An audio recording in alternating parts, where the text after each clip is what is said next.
What's happening? What's happening, people? Gooners Therapy Monday Night Cannon. We're back again for another live stream. Legendary panel today. Panel is looking very good today. I'll start with SJ, new to the panel. How are you, my brother? I'm good, man. Thanks for having me first and foremost. But yeah, I'm good, man. You know, getting that festive spirit like we said before we came on. Come on. Not looking further than our Arsenal game. Palace coming up. But yeah, I'm doing good, man. Good stuff. Hugo, what you saying, my bro? You're on mute, I think, you know. Hugo, you're on mute, my brother.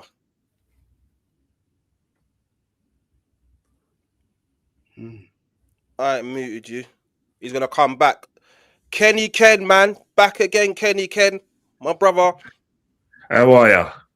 How are you? You know, look, yeah, me and Jess been on Lee Gunner's, Rat Army podcasts. Yeah, you know, my hopes for Christmas just to see us play well. Just play well, Arsenal. That's all we need, play innit? Nice, don't ask for much. Not much at all. I don't think it is much to ask for, man. Jez, what you saying, my brother? Good?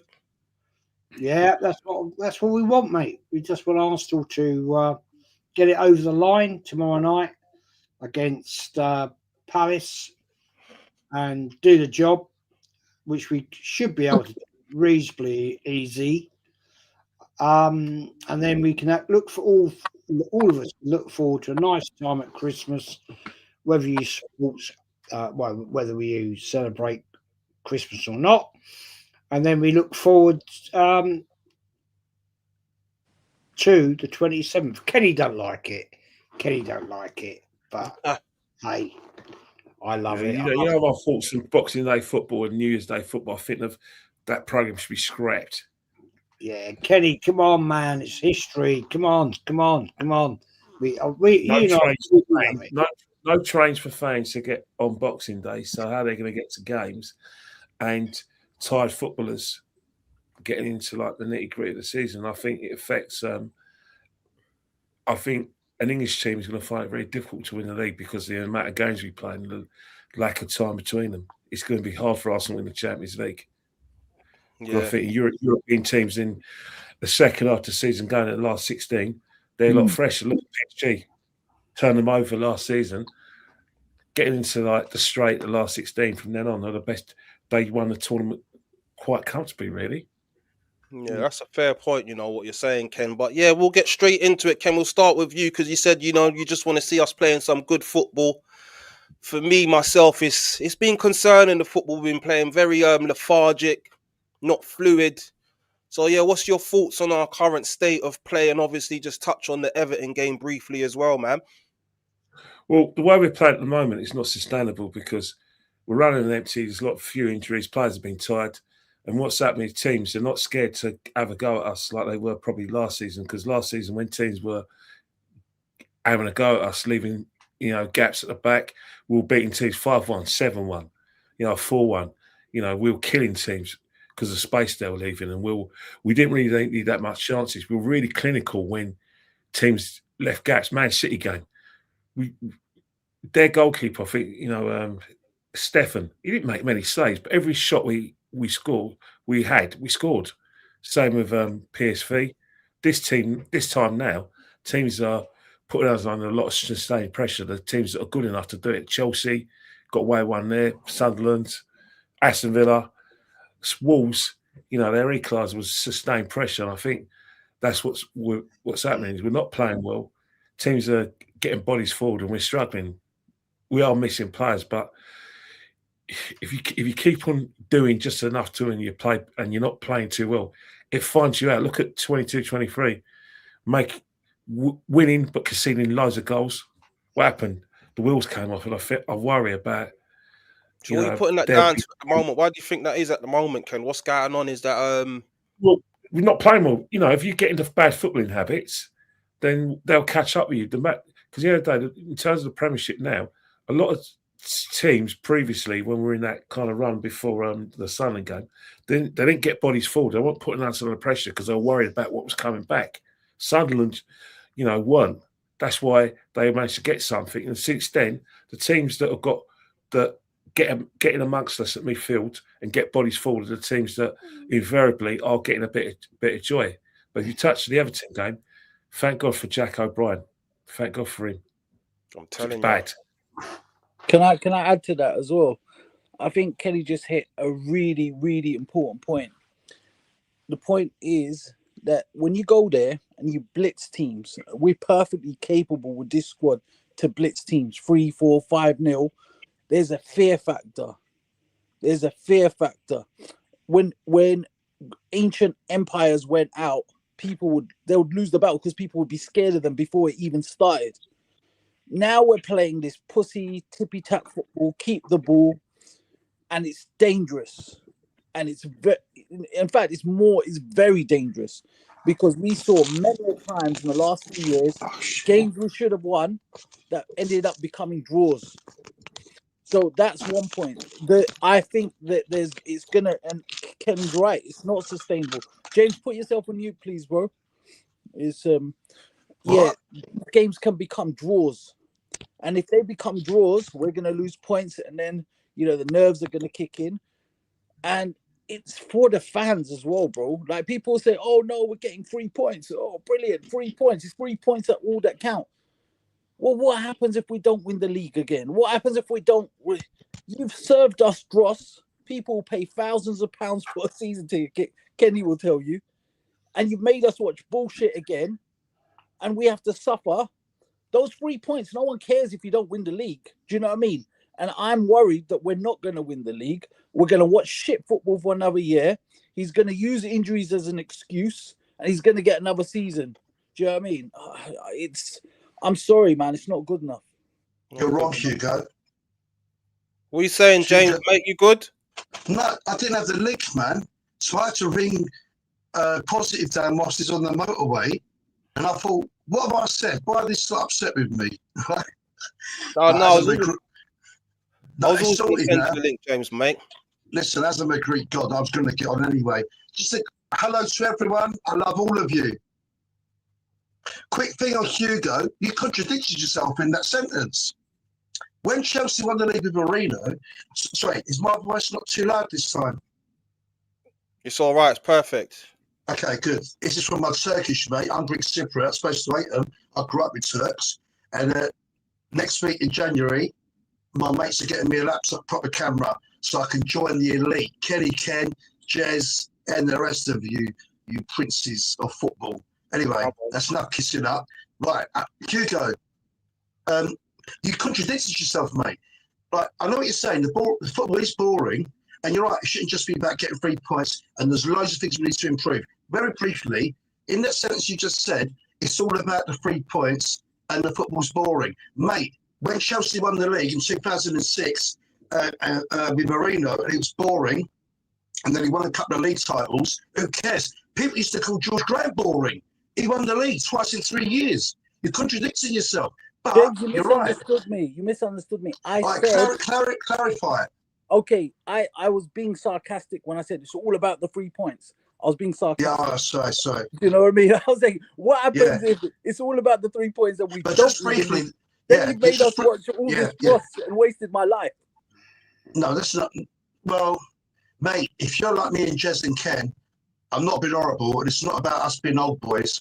These guys lived like me through Terry Neal, Don Howe twice. Untold rubbish, mate. We went years and years without winning any flipping trophies. Little Brian McDermott as a striker. All this rubbish, mate. Rubbish players. So what you went through with Arteta and the last 12 years as Wenger, ask Kenny Ken and ask Jez, right? You don't know what boring is, mate. But basically, you can only base it on what you see. Just quickly, I think there's players that didn't play well. Saka, I'm disappointed in him. He started to play like Salah when he used to play with Mane. He started to be greedy. The thing that separates Saka from Martinelli is that he's got his decision making. To be a world-class player, you have to make the right decisions. When to score, when to pass, yeah. But the thing is, where I keep saying Arteta does not unleash the dogs, right? What's he tell all the attacking players? You've got to run back and defend. That's how you get hamstrings. The biggest injury that we've had all year round because of all these hamstrings. I play football. When you have to stop, start, run back, hamstring, right? And he, apart from playing them to death, Saka was, he has key moments, but we should have won that game 3-4-0. Leo, sorry, mate, you hit the post, that's off target.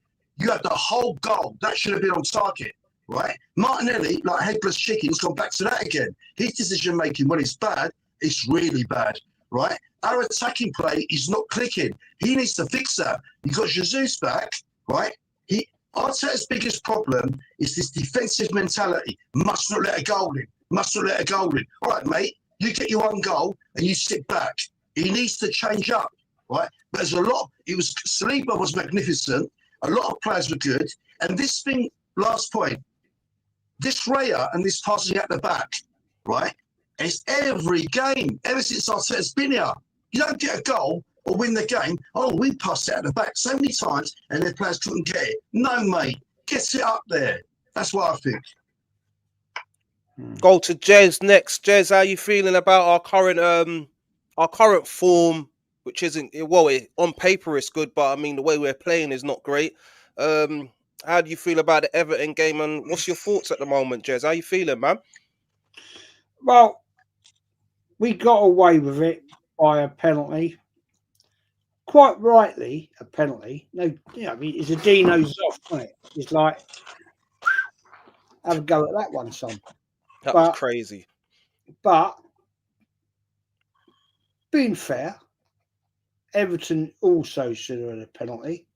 Clearly, a clear pen. But the thing is, what we're doing here is we're basically getting away with it. And that's sad. That is sad. That's right. Because you're right, Jez. What we're doing is we're getting away with it. And that's unsustainable, guys, because you can only get away with that for so long. And that's the worry, because what is it that Arsenal, and I'm not even going to get into the argument here about Arteta right now, because we've done this so many times, not just under Arteta. We've done it on Wenger, we've done it under Emery, we've done it under George Graham, right? And I don't know what it is with Arsenal at Christmas. I don't understand. We just seem to do this, and I don't know what the cure is before it. It's just bloody frustrating for us Arsenal fans that we just seem to get it's now getting to the point we're under pressure. The thing is, guys, we've put ourselves under pressure. Facts. Yeah. No need to have done this. Yeah. Right. We were looking happy and proud, and yet here we are again, 2 points clear into a period of time where we can capitulate. I don't know. It's just so annoying. So annoying. Jez, it's not just Christmas, mate. It's been all season. He bottled it against Man City and he bottled it against Liverpool all season. I thought you were Arteta in, bruv. No, What's I love happened my to you, club. James, man? I love my club. Hang about. No. Am I having of something in a different universe, James? When we had a chat 2 weeks ago, you were like, you and I are going toe to toe, and you were Arteta in. What's changed your mind now? I'll tell you why we go toe to toe. You only go toe to toe with your best mates, and you're a best mate. If you're someone I didn't give a shit about, what do you say hello to, mate? Anyway, right, listen. Basically, right. No, I speak the truth. I'm not what's this thing called? Arteta sexual. Well, and all this crap, right? No, mate. I support the club. He has done the good things he's done, I support. But I base it on reality. I support Arsenal Football Club. No one, even Wenger, even Graham, no one is above this club. No one. And I'll tell you the only person who's above the club. Us lot, the fans. That's who's above this club. Without us, there is no Arsenal, right? And this Arteta, right, he's doing good things, but it's like I said to you the other day, if you go to a woman, there's things you like, things you don't like. She might like, not like things about you, right? So what I'm saying is, he's been negative ever since he got butt fucked 3 years ago over that league, right? Oh, cautious. He needs to change up, man. He needs to change up. This is rubbish football. I agree with you, Jess. Rubbish football, man. Rubbish. Can I just give a shout out to Stricto? Stricto, call me. Julian sent my number to you. Call me, add me, because we want to get you. I think Positive Dan wants to get you on one of the shows as well sometime, bro. Call me. Come on. Big up Stricto each and every time, man. SJ, we haven't heard from you, man. Dan told me you're a bit of a positive Arteta, man. So what are you saying, my brother? Like a black positive Dan, because I'm thinking we're top of the league, top of Champions League. And I can agree we're, in recent weeks, obviously Wolves specifically, shit performance. The only way was up. Everton, again, we're lucky to get the win there, some would say. But, I think we were in control that whole game. I didn't really think Everton could score. Obviously, they showed a penalty, like Jess said, but we've only lost one game in our last 10 games, which is Aston Villa, and of that we only dropped a point because it was 1-0 at the time. So I don't subscribe to this whole doom and gloom and negativity. Yes, we could be playing better, but we have to remember we beat Bayern Munich 3-1, destroyed them toe to toe. Bayern Munich top of the Bundesliga, unbeaten. We beat Tottenham. The Man City game, Pep came and played complete different ways ever played whilst he's been at that club. So I can't remember who said it, that we're not feared. We are, I think it might be Hugo, we're definitely feared as a club. You can see in the way that teams set up against us, we probably face the most low blocks in the league. And, that will affect how we play. But I think while we're still grinding out results, we're missing key players. Big Gabby's a big miss in terms of where we play. Yeah. He sets the tone how he scout the pitch, squeeze teams, and it's going to be a miss. And also we'll probably get on Gyökeres. He needs to start firing for us. But I think overall, right now, I agree. I'm not going to say we're playing great. We're not. You're lying if you say we're playing great, but we're still ticking off wins bit by bit. And even the Wolves game, we conceded 92nd minute, and we gave ourselves an uphill battle to score again, and we did. And I can't remember who said Saka, but Saka's our best player, in my opinion. I don't take any Saka. No, but listen, it's not about the best player. Look at his performance, right? Yeah. He's been greedy. He doesn't pass when he's supposed to. Doesn't shoot when he wants to. He's not. You don't love a player. You base it on. He's a great player. He's won loads of games. It's not about how much you love the guy. I don't love any of them. There are millions of bucks. Yeah. You look at how he played. You've got to be constructive. Not idol worship. Yeah, do you know what? If I said to you, name a point where he's been greedy, I know what point you'll bring up that chance when he could have crossed it to. No, he's been greedy in about 7 games. He's been our most he's been getting us out of situations. That cross for Marino against Chelsea, the cross. Yeah, he's done some good things, but look at overall, mate. You got to look at the big picture. Yeah. I mean, like I say, he still gets doubled up, trebled up by players, because he's that important for us. Yeah, but that's Arteta's fault. What's been happening for the last 4 years? Oh, Ben White, Odegaard, and Saka. The rest of the players must all go and sit on the bench. Can I just, Yeah, that's one of the points. just jump in Go here? on, Jez. Just jump in here right now, right? That I don't believe that's the real stricto. If it is, fair play. Have I said we're going to bottle the title? Quote me anything I've said we're going to bottle the title. I think we are. I think we are. I never said that. Right? Jez, you're entitled to your opinion, mate. Hang on, James. There's another fella here saying this Jez guy needs to be nerve fed. Why do you still support Arsenal? You don't see good in the team and the manager. Now, hang on. Let's analyse that, shall we? I've never said the team is shit.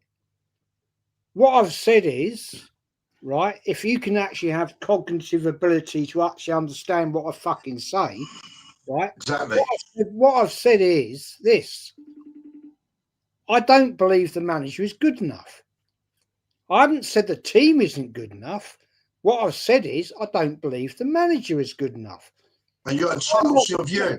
And I'm not being disrespectful, right? Because I can tell you, and Kenny will say the same, I think, maybe. There were points in time under George Graham, right? When I thought, fuck me, what are we doing here? Yeah, that's right. That's right. That's right. But the fact he went on to win 7 trophies in 9 years. That's right. Proved me wrong. When we got Arsene Wenger in, I thought, who the fuck is this guy? Who is this guy? And like he went on, we know what he achieved and blah, blah, blah. Yeah, he stayed too long. I won't disagree with you on that one. But I think people have to understand. You can't always stay in one place. Now, the point I'm trying to make is this manager, our current manager, I don't hate him. I don't hate the man. I don't know the man. I will never meet the man, right? And fair play to him. But there comes a point in time when you say enough is enough. Now, if he proves me wrong and he goes on to win a League Cup and then he goes on and gives the team belief in that they can actually win, and I think that's the biggest failing we have in this football club, he then goes on to win the Premier League or a I'll say fucking fair play, mate. Fucking fair play. And whatever I've said, I'm wrong. Jez, you don't have to defend yourself, mate. These people, if you voice an opinion, it's because Jez loves his football club and he supports the club. If he thinks this can be improved, that can be improved. He's not a sheep, mate. He's not a hater like you, right? These people that as soon as you criticise something, you don't support Arsenal. Leave the club. You're vegetables, mate. Low IQ vegetables. No. Can I say something about this thing, bro? Because man. Stricto's my mate. I like Stricto. I'm not on about it, but no. James, let me say one quickly thing. I'm not talking about it. I'm talking about all of them. James, all these vegetables. Fine, but James, let me just say, because Dan's here, I'm going to pass it. I just want to say one thing here, because I think, listen, I come from a generation, and Waffle Don, big up Waffle Don in the chat as well, yeah? I come from a generation where we respect our elders. Even if our elders say something, we keep quiet. Yeah?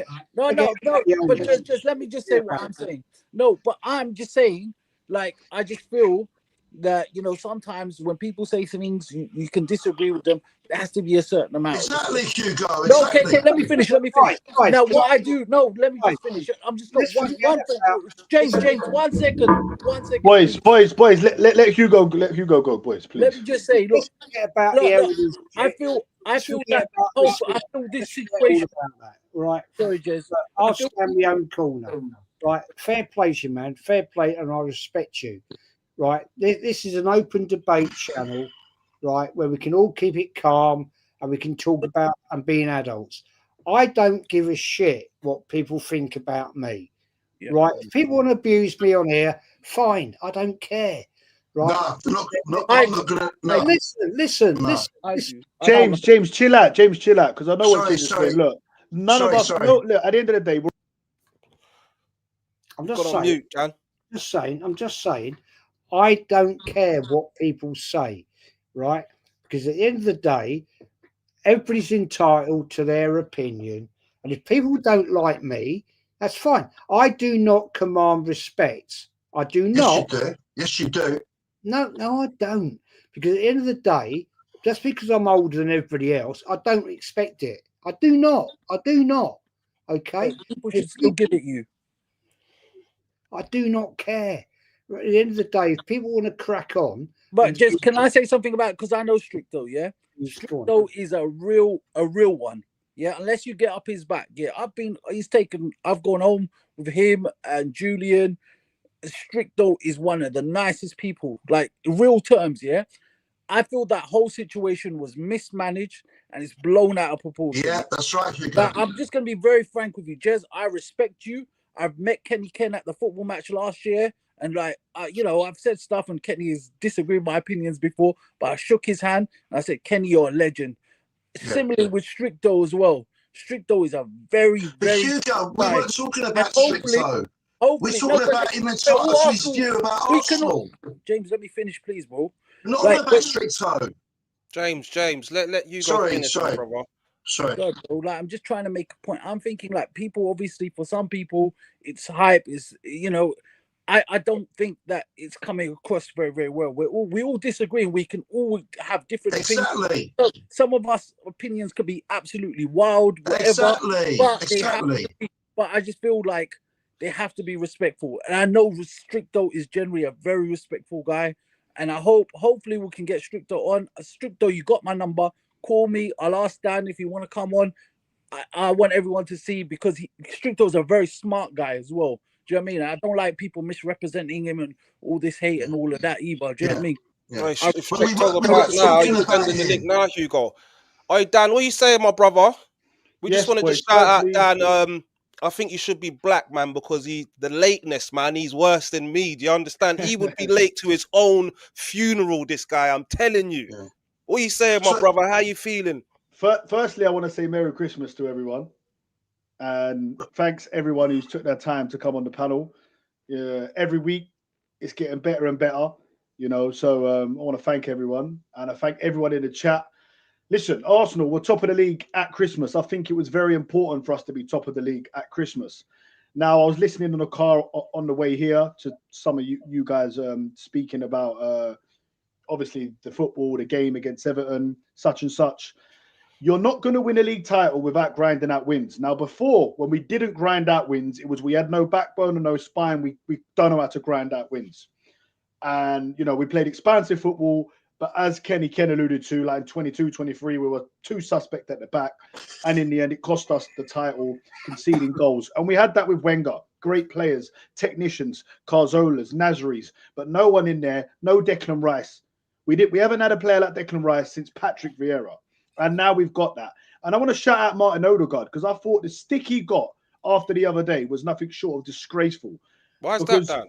Because the first half, he wasn't great. The second half, I thought he was fantastic. I thought he ran his heart out, workman-like performance. Every time he got the ball, everything good we done was because of him.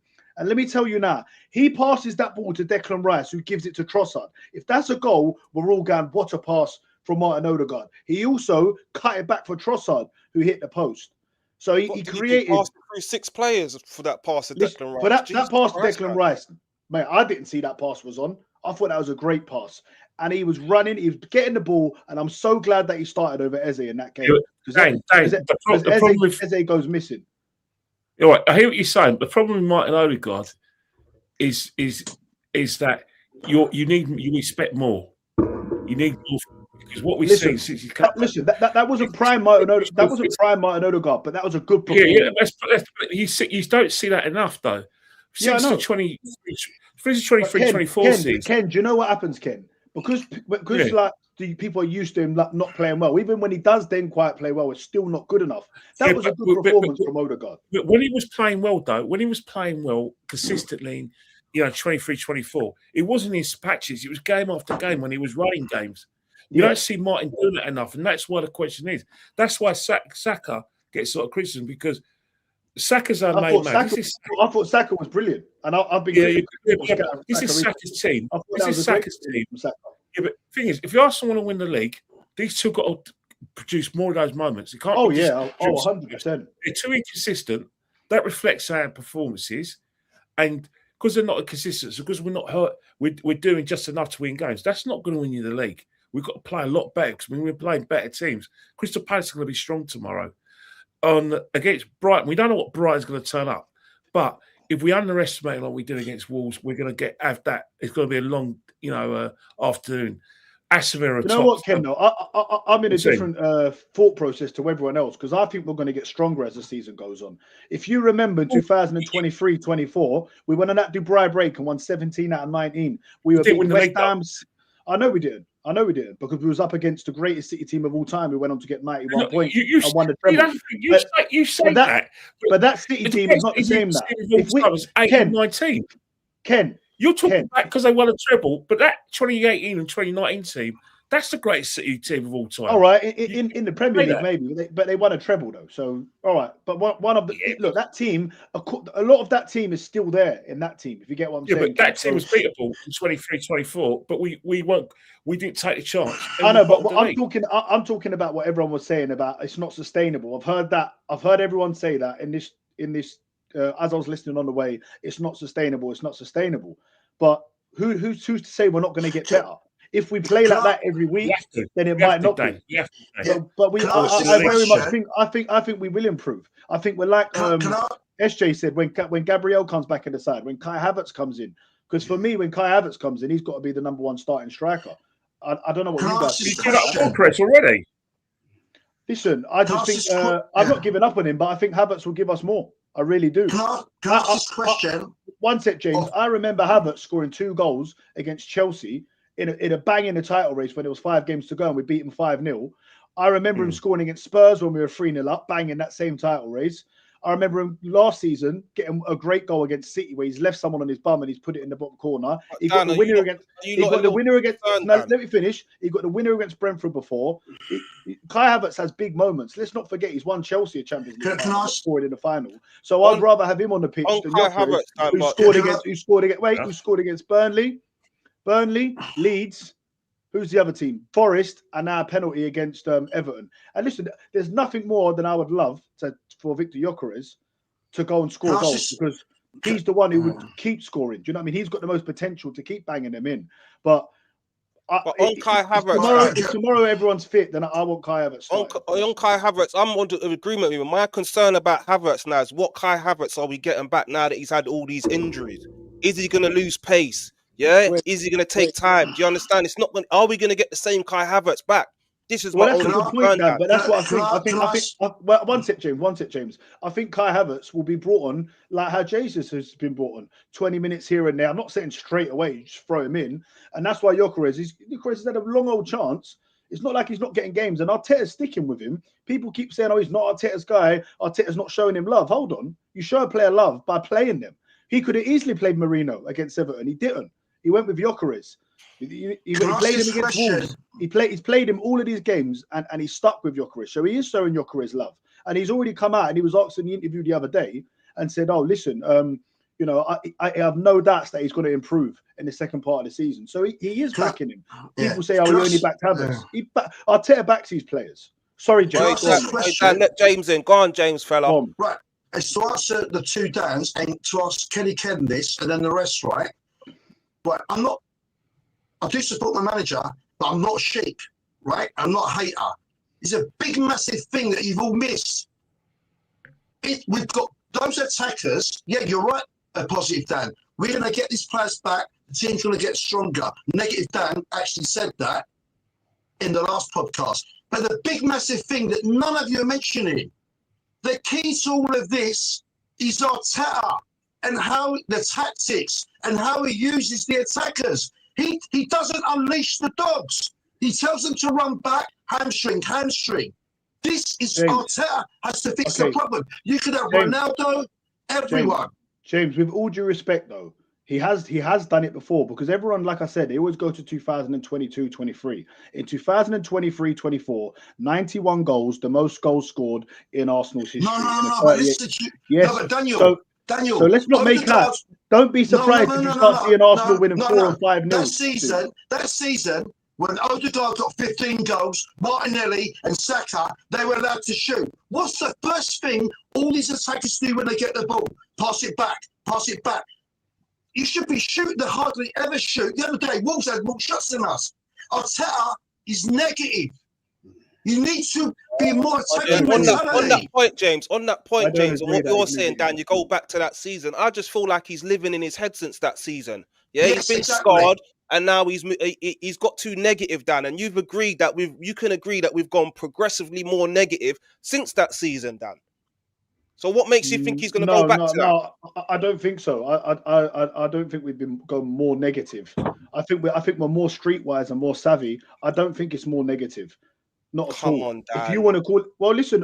Look, here's the facts for you though. 2022-23, we scored more goals the season after 23-24 when we brought in Declan Rice in, when we brought Kai Havertz in. That was our best season under Arteta and the best season that any of us have seen since 2004.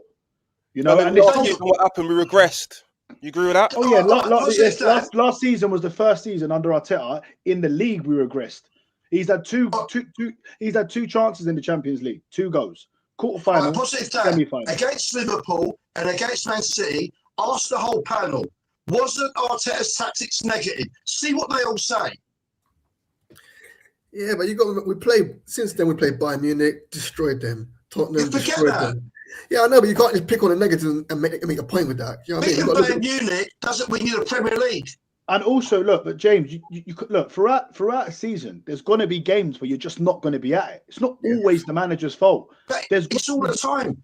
Well, listen, the Invincibles drew with Portsmouth. Who remembers that? Do you remember drawing with Portsmouth? I bet you Jez remembers that. Kenny Ken remembers that. Yeah, of course, 12 draws. Perez had to dive to get us a penalty to get a draw out of that game. And Wenger didn't play. Daniel, you shouldn't be scared to criticise Arteta. Doesn't mean you're against him. No, listen, I've criticised him before. Should I tell you on that point? One sec. I've got something for you guys. So earlier on in the week, I'll tell you why. Earlier on in the week, I'm scrolling through my feed, yeah? There's some video of Arteta and Hargreaves, I think, was talking. I've gone into the comments on this page, bro. Yeah, I saw that. And there's positive Dan. Have a look at this. Let me get this off stage. Sorry, Tyrell Gunner. Who's that in there? Look. I love you. Big heart for Arteta. What's going on, Dan? You're not such a Explain yourself, my bro. Because when I saw this, I thought, yeah, you've gone too far, my bro. What is that about? That's AI. That's AI. No. You're not sexual. Sexual. Ask this one question. Gotta be AI. To the panel, right? See, I love what he's done for the club. Why was it that Arteta couldn't change his tactics in that game? Why was it he could not go into that game knowing that Moyes had his ticket? Because he's played him and beaten him many times, Moyes against Arteta, I mean, right? Why was it Arteta couldn't change his tactics? He had to still go with the 4-3-3. Why could he not change the setup? His tactics won us the game, though, Jez. Why would he change it? It's good that he didn't change it, ain't it? He might have changed it, we might have lost it or drew it. You thought we was going to draw 1-1. You thought we was going to draw 1-1 as well, Dan. We've gone and won the game. Massive 3 points. Excuse me. Positive there. Yeah. We only won the game from a bloody penalty. We didn't score a goal from open play. So we scored a goal because Again. an Everton player decided to beat Dino's off. Right? Well, do you know what? I think there should have been 3 penalties in the game. I think there should have been 4. Let me land. Right? I'm not going to be stricto and jump all over you. No, go on, mate. Right? This manager could not change tactics to win the game. Right? We got a penalty, which was quite rightly a penalty, and I won't deny that. But if you go the other side of the coin, Everton should also have had a penalty. Or are you going to disagree about that one? Because No, hang on, Jez, hang on. I think there should have been 3 penalties in the game. Hang on. Yeah, free. Hang on. Stricto, fuck off, you melt in the chat, right? You and I have got a problem. So shut up and go away. At the end of the day, Dan, right? They should have had a penalty. Should have been 1-1. They didn't get given it. So you tell me how he won the game, right? Because at the end of the day, he could have changed those tactics up to actually mix the game up, but he couldn't do it because he doesn't know how to do it. I'll leave it there. No, he does know. For starters, defensive. For starters, there should have been 3 penalties, I think, in the game because Gyökeres clearly gets pushed. Yeah, right? And he's got an open goal. How that wasn't given, I'll never know. For me, our penalty, obviously, our one's clear as day.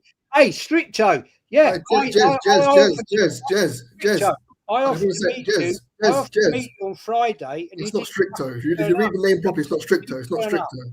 It's not Stricto. Let's leave that, Jez. Leave that, Jez. Ain't it? It's not the real Stricto. Not on this channel, isn't it? No, we're not enablers here. Read it properly. It's Stricto. It's not a mischief making. It's not. I don't think it's Stricto. It's an idiot. No, if you read it, it's not the real name.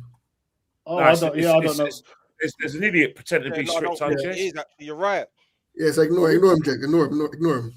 I offered to meet him not for a fight. Yes, it's not him. It's not him.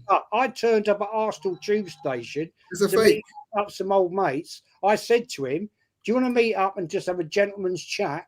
Right at 12 p.m. on Friday last week. I was there. Where was he? This is the melt that offered out have a fight with other people like Northside. Yeah. So don't defend him. Don't defend him. No, I'm not. I'm just saying it's not him. That's not him in the chat. That's a trick. Right, he likes to give it all the love. Fuck off. Come on, please. Come on. No, Jez, I think what everyone's trying to say is someone's made a fake account with his name on it and they're trying to wind you up. Yeah, so Daniel, positive Daniel and Jez, just to get back to it. I disagree with that point that you made, Jez, but I understand why you're saying it.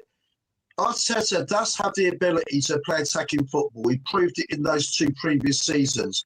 But after what happened in the aftermath, he reverted to this very defensive.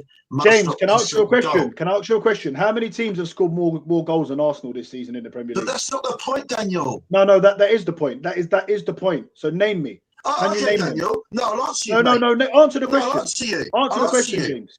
Go on. That season he scored the most goals. Did he win the league? Answer that, what about Daniel. This season? All right, this season. Name one team that scored more goals than us in the Premier League. Anyone? But name Daniel, the season. How many teams are there? Yeah, Daniel, the season when we scored the most goals in the Premier League, we never won the league. So that's not an argument, Daniel. Well, it is if you're talking about saying that we never won the league, Daniel. Goals. I know we never won the league, but we're not talking about winning the most goals. We're talking about scoring goals. We're talking about attacking football. Yeah? When teams do you think Arteta's playing attacking football, Daniel? Yes, I do. I do think he's playing. On the last 6 games. At times he's cautious. Yeah, but he's Daniel. We attack passes and back. How is side passes and back passes and no through balls attacking, Daniel? What has Man City done for all these years? That's what it's called, build-up play. That's what it's called. They had the mercenary best players in the world. No, Man City, man. It is build-up play, though. What do you mean don't compare us to Man City? Why? Yeah, but Daniel, different type of build-up play. Our build-up play is lethargic side. We're 2 points ahead of Man City. People were saying that about Man City earlier. No, but Daniel, you can't use Man City as an example because those cheating scumbags, right, run by a state, mercenaries went there. They took half of Arsenal's team, right, when Arsene Wenger was here, right? Those mercenaries. The Premier League watched them commit an offence for 4 years, 115 charges, right? So you can't use a cheating scumbags like them as an example. That's got nothing to do with it. Of course it has. They book all the players. James, it's got nothing to do with it. At this moment in time, Arsenal are top of the Premier League, 2 points clear of the Premier League. We've played. I know, Daniel. I know. Listen to the games we've played. Newcastle away, Liverpool away, Chelsea away, Aston Villa away. Who else? Man City, obviously, we played at home. You know, we've had the toughest fixtures, and yet this our man Arteta, this negative, no good manager, has us. No, he's a good manager. Top. He's a good manager. And listen, he's not just the best performing manager in the Premier League. He's not just outperforming Pep Guardiola at this stage, right? He's also outperforming any manager in Europe, because in the Champions League, we are top with the most goals scored, and we've only conceded 1 goal. And like SJ said, we beat Bayern Munich 3-1, easy peasy. So right now is not the time to be criticizing the manager. No, Daniel, listen. No, let me finish, because no other fan base now, if they were in this position, would be sitting here criticizing their manager week in, week out. Simple as that. Daniel, that is a fact. Didn't everyone say the way the first 5 games that Liverpool, that was not sustainable, right? What I'm saying is he's a brilliant manager, right? He's brilliant. What annoys me about him is that he has the ability to play us and win the football. The way you beat low blocks, one touch, through balls, shots. He has the ability and the ammunition and the players to do it. He needs to believe in attacking, right? You've got the best defence in the world. You've got the best centre-halves in the world. You've got the best midfield, right? You've got a variety of players, right? We don't have the best attack, though. Right? We don't have the best attack, that's for sure. He has a lot of good attackers, but he's not using them properly. When he's telling Martinelli and Saka, run back there, right? Run back. Look at Salah when he was at Liverpool. Sat up front, give him a ball, match every team up. Mane, right? And all these players, right? He has to. This is why I'm annoyed. I support him, right? But he has the players, the ammunition, and he's not utilising it. Do you see my point? Let's read this one out. You can't shut your eyes to this. Can I say something? Let me read this out, and you go, Hugo. Yeah. Big up. I'm just going to say PDW. Big up everyone who's watching, man. We've got 58 of you in here. Smash the like button. Subscribe if you're new to the channel. Appreciate the love. Anyway, you win titles by keeping clean sheets and winning the matches. When you're not playing at your best. Arteta may not be great, but he's got you on top of the PO and the CO. Well, that's from a rival fan, you know, and I make him right. Fan, but this Mr. Rival fan, it's still early on in the season. We've been there before. I've seen this movie before. And when you say about criticize, Pep's been getting criticized. A man that's won all those titles, he gets criticized. Slot, Liverpool fans want him out. He won the title last season. Do you understand? There's no harm in criticizing Arteta when things are going a bit. Of course, we're top of the Premier League or Champions League. Does that mean that there's no criticism? I'm looking at the style of football that we're seeing, ambling over the line against teams that we should be beating, comfortably, and this is why there's some criticism. Wolves is the only team we should be beating comfortably. No one has a right to go into Everton and beat them. No, Daniel. Listen, no. Do not, because I don't even know if City have played them away yet. Because Everton are a good side, and they always stay in games. Everton. Let's be real. Everton are a good side. Where are they? They're like 7th or 8th in the table. That's a tough place to go. Ask Kelly Ken and ask Jez. Kelly. Can I come in before? James, Hugo. yourself on mute for a second, please, bro. Sorry. If that's all right. So I was just gonna say, in regards to this before, Dan, on your show, I think he's actually underachieved at this stage in the season. Champions League is aside, obviously I can't say that, but in terms of the league, and I'll go through why I think that, I liken him to Anthony Yard. If those of you know boxing, got everything, but when it comes to it, he gasses, and he doesn't know how to get over the line. He is Anthony Yard, bro. Do you know what I mean? And unfortunately, we're going to see the same thing. It gets to the 11th, 9th round, he's going to get gassed. He's going to make a mistake. Now, we've had an opportunity with, I'm sorry, Liverpool were not good. I say this every week to you. Yeah, that's right. I say this every week. We have no shade on Anthony Yard. No shade on Anthony Yard, though. That's my guy still, man. Big up. You're welcome if you're watching this, my guy. Stop being an Anthony sexual. James, let me please, bro, please. Sorry. Hey, myself. Like, Anthony Yard's got the potential. Kenny Kent knows Anthony Yard. He's got Tunde as a trainer, bro. It's never going to happen. Do you know what I mean? We've got Arteta. It's not going to happen. But anyway, going back, let's go through the games. Liverpool were there for the taking. They weren't in great form at the time. They were in great form. It was the third game of the season. about It was beating the third Bournemouth. game. They'd lost It to was Crystal the third Palace. game of the season. They were the current champions who smashed it last year No, and had bro, we won weren't brave enough. We weren't and had brave won enough. the first 2 or 3 games. Okay, we weren't brave enough. Man City at home weren't brave enough. Played pussy football, tippy-tapper until they scored. Then we started sticking it on them. Do you know what I mean? Chelsea, 10 men, not good enough. Sunderland lost the lead, and we should have won that game. All right. What about all the wins? Sorry, What about all the wins? Everton. What we about all should the have. wins? This Forget was- about all the wins then. What about all the wins? Dan, you can say all the You're wins, just but we're going looking through- at you're games just going like through the Wolves. games. But we You're should just be- going through the games when we've dropped points. What are we doing here? It's the most stupid, deluded argument I've ever heard in my life. I know. I say it every week It to is. stir you up, bro. But I'm gonna keep on saying it. No, it's not, Daniel. Daniel, do you not think we should have beaten Liverpool and Man City? Give your honest answer. Listen, look, Real Madrid got lost to Liverpool as well. You know, when the big teams face each other, it's always close and tight. It's a But they different were game. shit, It's Daniel. They totally were shit. different. They weren't shit. Liverpool weren't and Man shit. City were shit. No, they weren't. They We're weren't. not good at It the was time. they were even games. No one was shit. The two top teams that had respect for each other. And that was it. Be honest, guys. Were Man City, Liverpool there for the taking? Those 2 games in particular. Yes. Because that's a 6-pointer, by the way. These games. I don't think. But guys, can I just say something? Can I just come in? Okay. Oh, sorry. Oh, so SJ, you first. I haven't heard from you yet. No, I was going to say for James, because last week James was talking about we don't have a divine right to beat Wolves, but he's saying we should beat Liverpool and Man City. But you know what I mean? Yeah, The tougher games. Exactly. They're the 2 toughest teams in the league besides us. No, they're not good anymore. On Their paper. defenses are rubbish, right? I see why. Because Slot, the last 5 years, the team that's won the goals, the teams won the Premier League, one that scored the most goals. He spent all his budget on attackers, Ekitike and all these people, Isak and stuff. No backup for Canate, no backup for Van Dijk, right? His fullbacks, he got some crap ones. Their defense is shit. Look at the facts. Liverpool don't know. What team is in the league? Man What team City's is good? defense. Liverpool are the Premier League champions. Like Man City's defense is not. That's last year. That was last year, bro. They It doesn't matter. It doesn't matter. It doesn't matter. The slot machine was broken, and it was at the start of the season, and we didn't take advantage of it because we went there to play for a draw and corners. We Exactly. didn't play for a draw. There's no Can I way we just played ask for a this draw. question, and I'm going to shut up, right? Sorry to interrupt.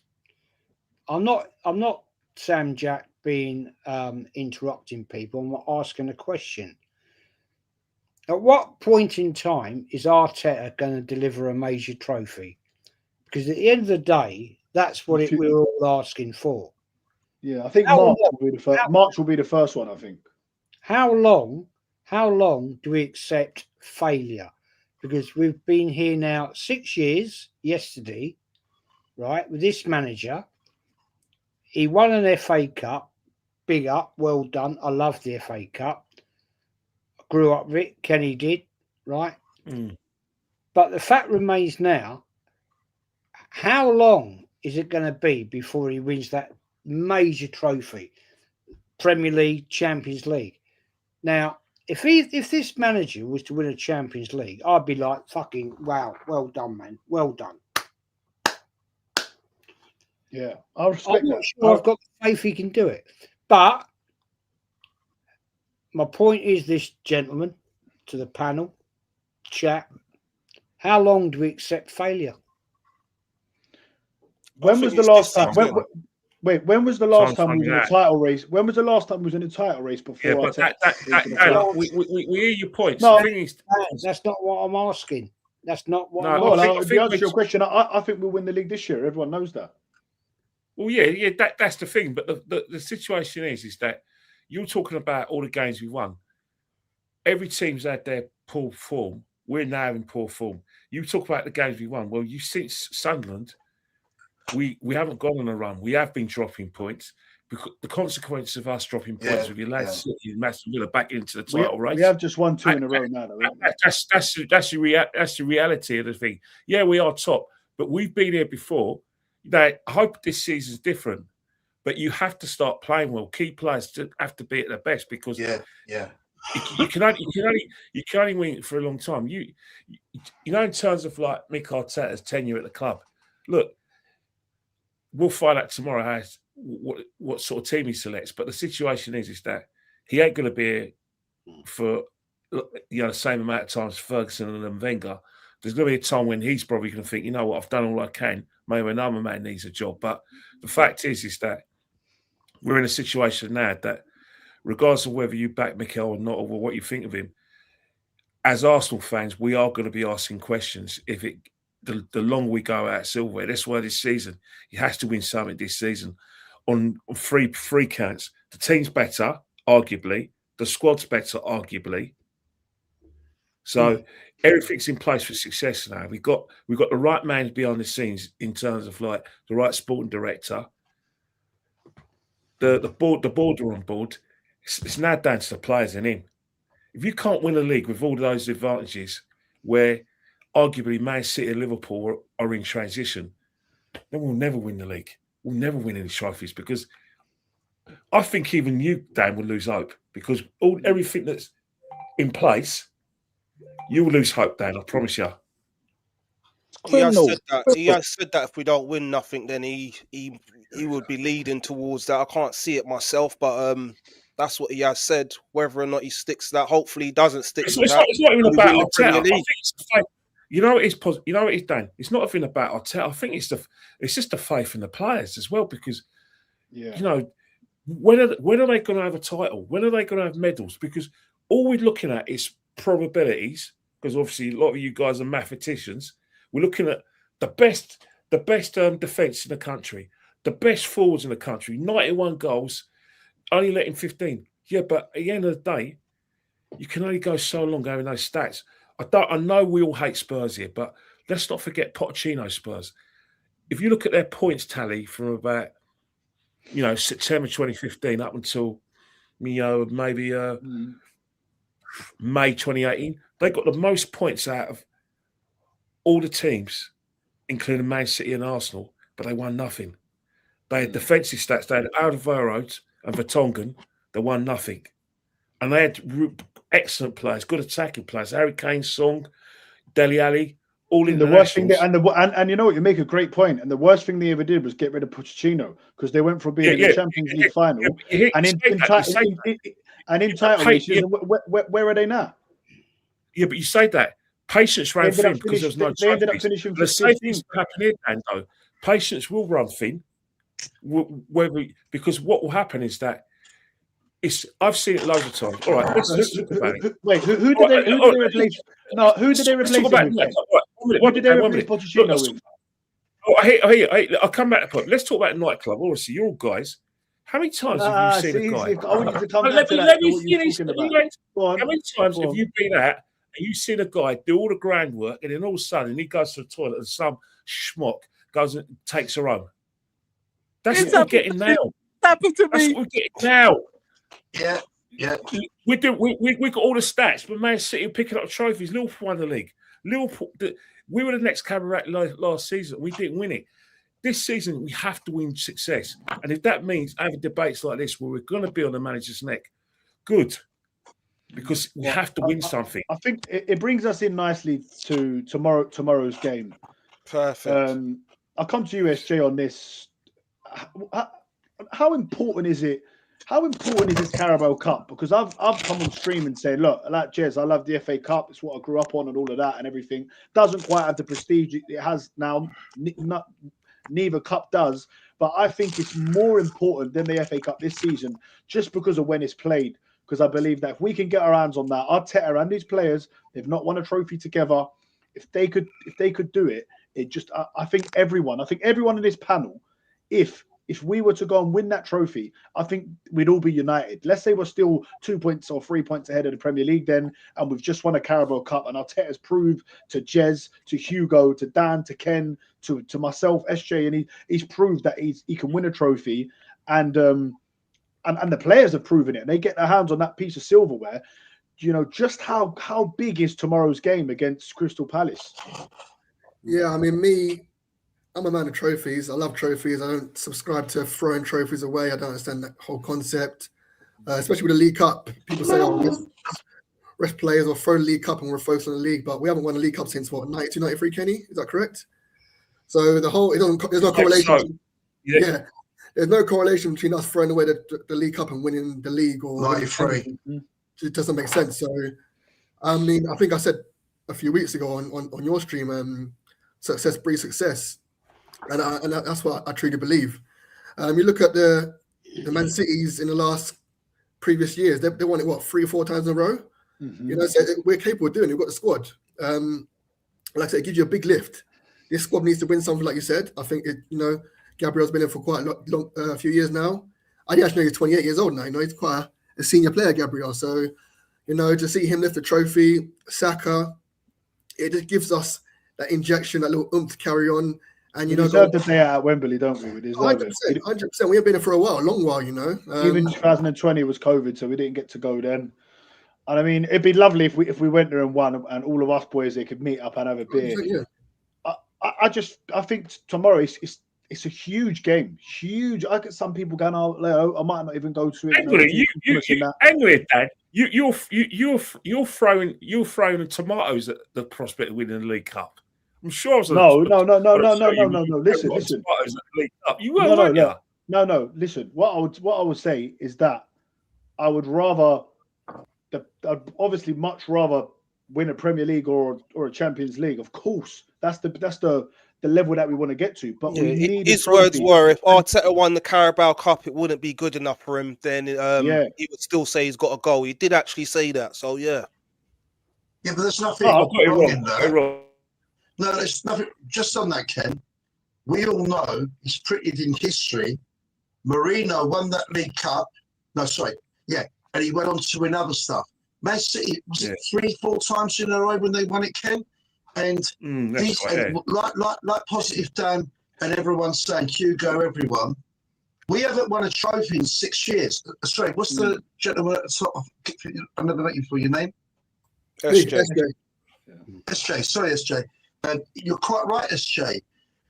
The happiness, the adrenaline in the fan base, in the manager, it's about believing.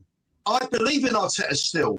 Why I get annoyed with him is I know he can play the tactics that can be better and put us in a less risky position in matches. If I thought he weren't good enough, then I was just saying, do you know what, like the others, yeah, maybe they should change him. I've never said that once. I believe in him. You have to believe. I told you the other day, all fans watch these fans. I've met Stallman, Arsenal players, watch what I say on AFTV. Not because of me. It's not about, I'm no star boy. I just started this. It's about your content, yeah, about being positive. You all started getting football when your dads took you, when you were little boys, yeah, because it's the excitement and you believe that your team can win. You have no God-given right to win anything, and you have to earn it. Every player has to spit blood. You have to fight to win this title. And when we go to Man City, we need to smash them up. Beat the cart in their flipping yard. Jay, right, guys, I need to come in here because we've got 73 watching and we've only got 29 likes. So, guys, come on, smash those likes, man. What's going on here, man? Yes, what? Our likes to people watching ratio is a lot better than that. 77 people watching. I want to see 77 likes. Show some love, guys. We're a new channel. Yeah. You know, show some love to us. But on the game tomorrow, that's what I was going to say. Dan, on the Palace game, how strong do you think? Now I'm feeling. I think that Dan, look, how strong do we go? Because we got Brighton on Saturday, right? So how many days later is that? What's it? The 23rd tomorrow. Brighton's what on the 20th? So 4 days later, it's every 3 days sort of thing. How strong? I think we need to be. We need to be taking this very. Let Dan go first. Yeah, we need to go around to very, very seriously. And for me, I think we need to go as strong as possible. If you're asking me, and when I say as strong as possible, because we've got that strength and depth, I'll be starting Madueke tomorrow. Because we'll come to this point after the way he's been managed since maybe scoring the best goal of his career against Club Brugge has been disgraceful from Arteta. That's right. He hasn't even touched the blade of grass since he had that great game. So I would be starting Madueke tomorrow. He is behind our best player though, Dan. But go on. Say that again.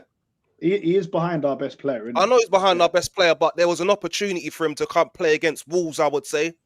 Definitely against Wolves and again against Crystal Palace. I think that's another opportunity as well. He did essentially win us the game, Saka, didn't he?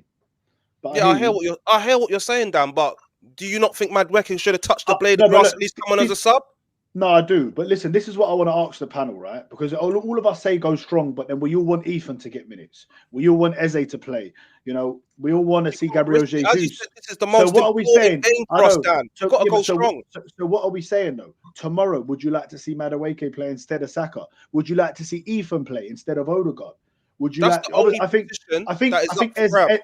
I think Eze definitely plays because it's against his former club and he didn't play against Everton. And Eze and Odegaard, there's not really too much between them. I think Everton away, I'd rather an Odegaard. Palace at home, I'd rather an Eze. So for me, I think Eze should play. Would I be disappointed if I saw Wanyeri playing? Not at all. Is he good enough to play against Crystal Palace? I don't think we would He start is. Wanyeri based on he ain't been getting no game time, Dan. But Madueke, there's a debate to say that don't get me wrong, Saka's like you said, one of our best players, but he hasn't been setting the world alight, Dan. I'll be honest with you. That's You understand? right. That's right. He hasn't been right. setting the world alight. So to bring That's Madueke right. in, I don't think that's a big drop down from Saka at the moment. No, he's on Personally fire. speaking. But Hugo, how strong would you go, Hugo? Give us your 11 for tomorrow, Hugo. Who would you play? I would play Wanyeri, and I'll play Wanyeri because I think Madueke gets in anyway. I think the fact that he's been rested, he's definitely going to play Madueke. Yeah, but I think Wanyeri, the issue with Wanyeri is if you don't play him, unless say Odegaard and Eze get injured, Wanyeri might not be match fit. So you have to you need the players to be ready when the Premiership League games come, and we are going to get more injuries, so it's possibly likely. I'm worried about Wanyeri. I'll go back to the Crystal Palace conversation, but I'm just taking it somewhere else for a minute. I'm worried because there are links of Wanyeri being sold to Manchester United and other people. He just signed a 5-year deal though. So, I'm happy. Yeah. then I take that back. So, but yeah. So, but yeah, I think Wanyeri, I would start Wanyeri. I'd have Eze in there, Marino up front. I'd have Gabriel Martinelli on the side. The defense is a real problem. Because we don't have Ben White anymore. And Kepa gasses in the last 10, 15 minutes. And he's playing a lot of football. So he could be another one that gets injured. Skelly isn't the best defensively. Against Ismail Shah, I'm not sure. I'd probably risk Skelly in there just because I think Calafiori, I don't want him to get injured. It's a tricky one. The defense, I'd put Skelly basically, and the rest, we don't have much options in defense, do we? Can anyone think of any other defense? By the way, Hugo. I think Sar's at AFCON. Okay. Sar's out injured. He's out injured. He's not even at AFCON. He's injured. Yeah. Okay, right. Muniz is not there, which is a big loss for them.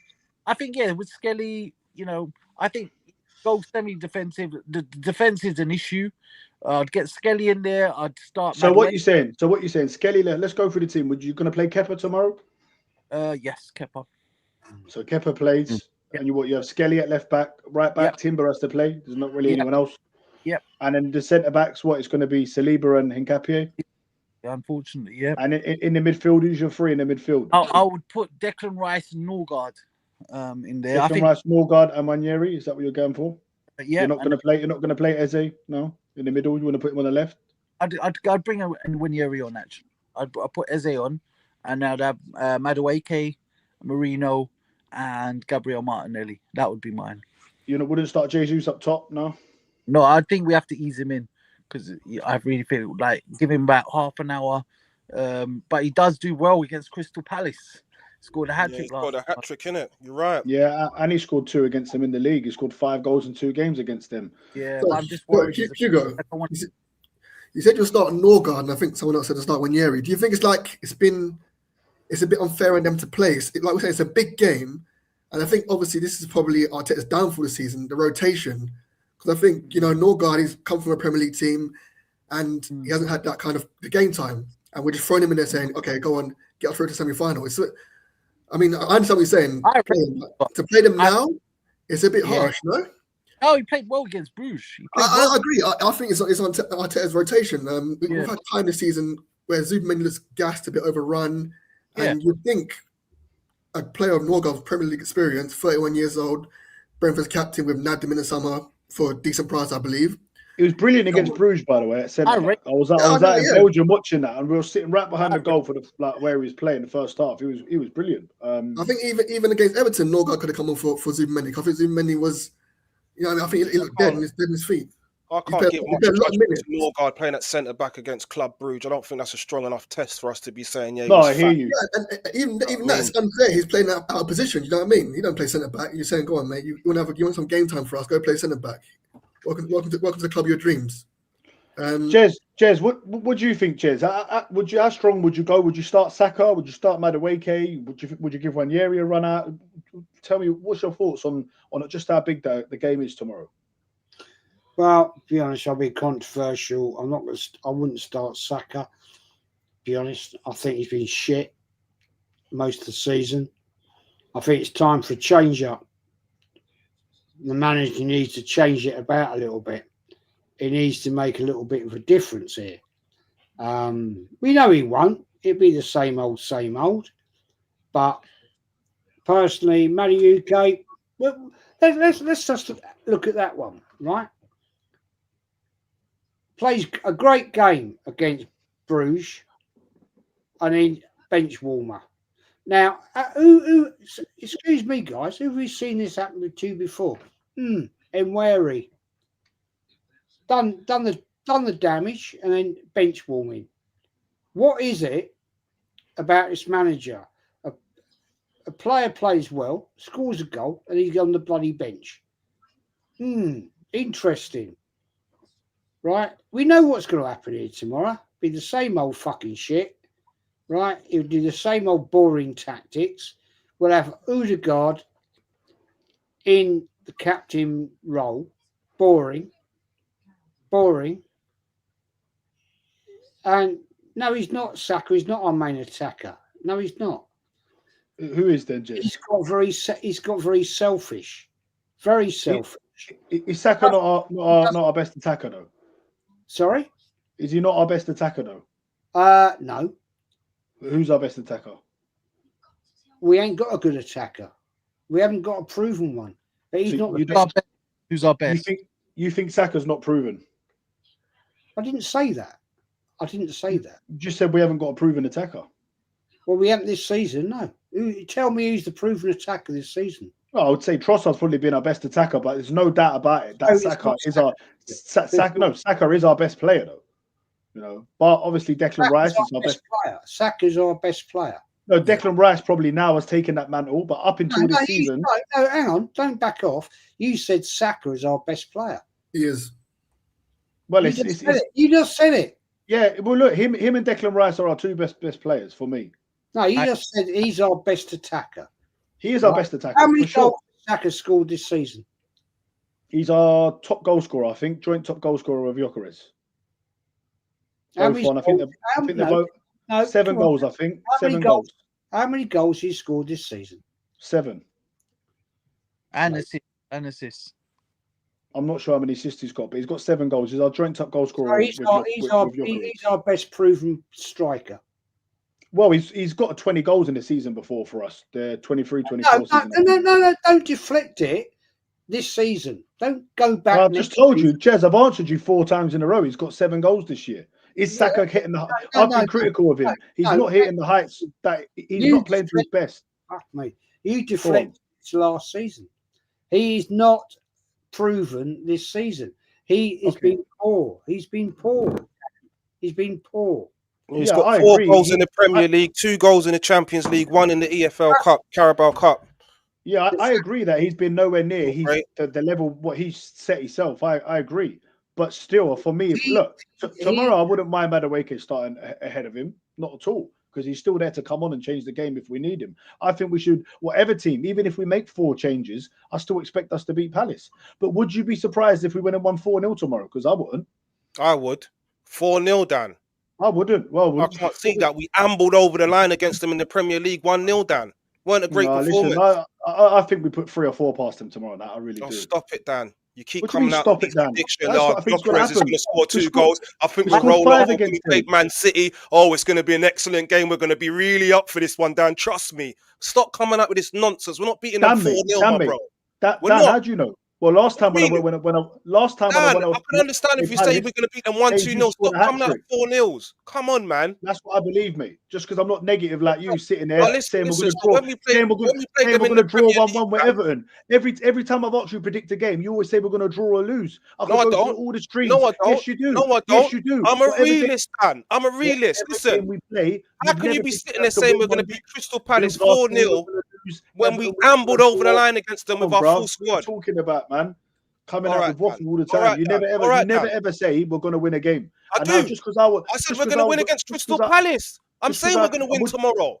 So what are you talking about? What do you fancy? 4-0. What's your score prediction? What's your score prediction? 1-0. I'm going for 4-0, 4-1. I'm saying 3-0. What's Hugo saying? 3-0, 3-0. Let's just put it right here, right? There's a fella in your chat, fair play to him. Saka always starts for England. Fair play, he always starts for England. Right. How many goals he scored for England this season? Kenny, tell me. No, I think with Saka, I think Saka England, I think what it is that the requirements for Saka with from Tuchel. How many goals, Kenny? How many goals? I don't know. Did he score against Wales? And he scored against Wales, and I think he scored about a couple, didn't he? Two. He scored a couple. He always performs for England, Saka. I think we can simplify it to a GA thing. Kenny, thank you for that. Thank you for your information, mate. Right? He scored 2 fucking goals for England, right? So he was injured, Jim. Hang on. Let's finish this one off, right? For Arsenal, how many goals he scored this season this year? Positive, Dan? 7. Top goal scorer. Our top goal scorer. 7. And that's a top goal scorer, is it? Yeah, him and Gyökeres both got 7. No, hang on. Come on. So you're saying, hang on. No, so you're saying that Saka is a top goal scorer coming up to Christmas time. From August to Christmas, right? All the games he's played, he scored 7 goals. That's a top goal scorer, is it? Yep. Right. Okay. Tell me, mate. Tell me this one. Right. In the 2004 season, how many goals did Emery score coming to Christmas? I don't know, but I know he got 30 Premier League goals that season. How many did Bergkamp score that season coming to Christmas? Not many, I imagine. Bergkamp didn't score many at that age, did he really? He was like 35 then. I wouldn't imagine he'd had too many by Christmas. Maybe 3 or 4. I think you're very wrong there. I think you're very wrong. I don't think Bergkamp got more than 10 goals that season. Right. He was 35 years of age. Quick time. I think you need to go and research that one. But I don't. I think you do. No, I know, mate. I know exactly. Go on then. So how many did Bergkamp have by Christmas? No. I'm not going to educate you. Go and look at yourself. All right? Okay? Bergkamp by Christmas has scored 16. In 2004? Or are you talking about 98? In 2004, there's no way in hell Bergkamp had 16 goals by Christmas. No chance. I didn't say Bergkamp. I said Henry. Oh, Henry, yeah, I can believe that. Of course, he got 30 league goals that season. Look, I'm not being disrespectful. Just go and educate yourself about how many goals Bergkamp scored. Okay, leave it there. 2004, leave it there. But you're telling me that Saka, right? I'm going to check this. I bet you Bergkamp had about 6-7 goals. No more than Saka's got now. I bet you. Now, please, someone put it in chat GBT now. Someone put it in the chat. How many goals Dennis Bergkamp had by this time in 2004? Because the most goals Dennis Bergkamp ever scored in a season for us in the Premier League was 16, and that was in 1998 when we won the double, and he got Player of the Season. So if you're talking about just Premier League, then Saka's got 4 in the Premier League. Let's not say 7. If you want to go Premier League, he's got 4 in the Premier League. Yeah, even if it's all round, listen. Bergkamp's on a different stratosphere to Bukayo Saka, so I don't even know why we're having this conversation. But I think you know what it is, Dan. I think what it is that this team has been built around Bukayo Saka. Even though we spent a lot of money on on Eze, and we spent a lot of money on Gyökeres, this is Saka's team. And I think I repeat what I said earlier in the stream.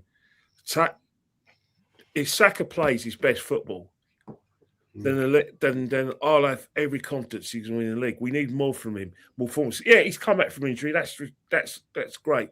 But hold on a minute. Look. Well, let me finish. Let me finish. I'm not putting down. All right, go on. No, but Dennis Bergkamp in 2003, 2004 got 4 Premier League goals all season. So go and educate yourself, Jez, mate, because I had it right and you had it wrong. Way off. All right. Can I get back to my point there? Yeah, go on, Ken. Go on, Ken. 1-0. 1-0. No. It's not. He was 35 years old. It's not one-upmanship here. But what I'm trying to say the thing is, you had to Google it. You didn't. No. I told you. I said you told. I told you. Did I not say? How many did I say, guys? You had to Google it. I said about the same as. What did I say? Google it. You told me to educate myself because you made that I was wrong, but I was right. He was wrong. You didn't know. You had to Google it, didn't you? You didn't know. You told me. You said I knew. I fucking knew. You didn't know. What? So, you had to Google it. So what was your point? Hey, what real point was you trying to make? in the chat. Big up the real street goals. The thing is, right, at the end of the day, I asked you something you didn't know. I knew the answer, and you didn't know. And you how many goals did he have by Christmas then, Bergkamp? Tell me if you knew the answer. 501. I don't give a shit. Right? Exactly. You didn't know. You didn't know. You can't accept it. I told you. I said Bergkamp didn't score that many goals that season. He was 35 years old. I knew the answer, and you didn't. You didn't know the answer, though, did you? Oh, fucking did, man. Let Ken speak. He didn't. All we talk about is that the team. That's why you bottled come on the quiz the other day. Well, you didn't know. On to something else. Hey, talking about the team for tomorrow. Let's get back to Palace. Talking about the game for tomorrow. Seriously, I would. For some reason, right? I was on Lee's channel, and I didn't have Eze in my team because my team was like in goal, Kepa, right back. Timber, because we've got no right backs. Saliba's got to play because we've got no defenders, and Hikape, and I was going to play Lewis Skelly. And midfield, I had Ranieri because I know what Eze could do. I had Ranieri, I had Zubimendi, and I had Ranieri, Zubimendi, and Marino. Up top, I had Gyökeres, and either side Gyökeres, Martinelli, and Madueke. And I thought about it, and I'm sticking with it because Ranieri, we need to have a look at him. Because I still think that team should be good enough to beat Palace. But regardless of who we play, we've got to start playing well. You said, Dan, that we got no divine right to win a game. You're right. You said 4-0. Yeah, 4-0 if we play well. Mm-hmm. We win all our battles. Would you be surprised? Would you be surprised? And we get bodies forward and move the ball quickly. If we don't move the ball quickly and we start playing like we did, it's going to be penalties at best. Penalties. But would you be surprised if we won 4-0? Ken? Look, if we play well, I'll be surprised because it'll be a pleasant surprise because if we played badly, the only time we played well is in Europe. For some reason, our best force is in Europe. In the league, I don't know what's happening in the league. We've allowed Man City to get within the touching distance of challenging when I thought they'd be out of it by now. And I just think in Europe, but you know why our performances are better in Europe? Physically, this time of the season, the English clubs, especially us, we're strong this time of the season. Come the second side of the season, when you're talking about us being top of the league, the business starts in March. 17th of March, I think 16th, 17th of March, that's our home game. That's when the business starts, and that's when the magic starts. I want us to produce the same performances that we produced now coming into the business end of the season. That's where we're going to need our players coming back from injury. But if we play with the same energy levels as we're playing now, forget it. Because in Europe, it'll catch us up because our European cousins are going to get fresher. Bayern Munich will be fresher. PSG will be fresher. Another team who we discounted will be fresher as well. And that'd be a shame because, as I said, this team's ready for success. But You've got to grab it. Can't talk about it. Make your predictions. Do it. Kenny, what's your prediction for the game, Kenny? Sorry, SJ. What's your prediction? What you feeling like? My prediction for the game is going to be. I'm going to go 2-1 to either team because of the way we're playing. I think Palace are going to go extremely strong. I think we'll still have a good team, but if we get into the bad habits, Palace are not going to be the passive, Croydon boys that they were when we played them in the league. Yeah, it was 1-0, but it was a 1-0 thrashing. They're passive. I don't think they'll be passive tomorrow. That's why I want the energy levels and the performance levels to think, you know what? We can smell Wembley from here. Come on, let's have a go here, mate. It's a chance at getting a bit of silverware. Grab it. We're back home. Come on, play well. Don't wait for Palace to, like I said, attack us. Go for it. We're at home. 60,000 people. You're going to be there, positive, Dan, aren't you? And yeah, of course. Really, are you going to be there? There, won't you? I'm not going to be there because Carling Cup. I'll be in the nice warm home. But I'm just saying, come on, lift yourselves, lift your performances, mate. Come on, don't just wing it. So why will you be in a nice warm home? But just because it's the cup? Hey, I remember one time I got burnt by the Carling Cup. About nearly 26 years ago, I went to Arsenal versus Preston. I was going, I can't wait to get that game. I went there. It was 16,000 people in a 38,000 stadium. I swear to God, I could hear the play. I could hear Arsene Wenger's instructions. I could hear the players' instructions. I actually could hear the ball. Like the sound of the ball. I thought never again, and it was freezing. Don't do that. So what I do is I'm going to think, you know what? I'm going to go for the big games.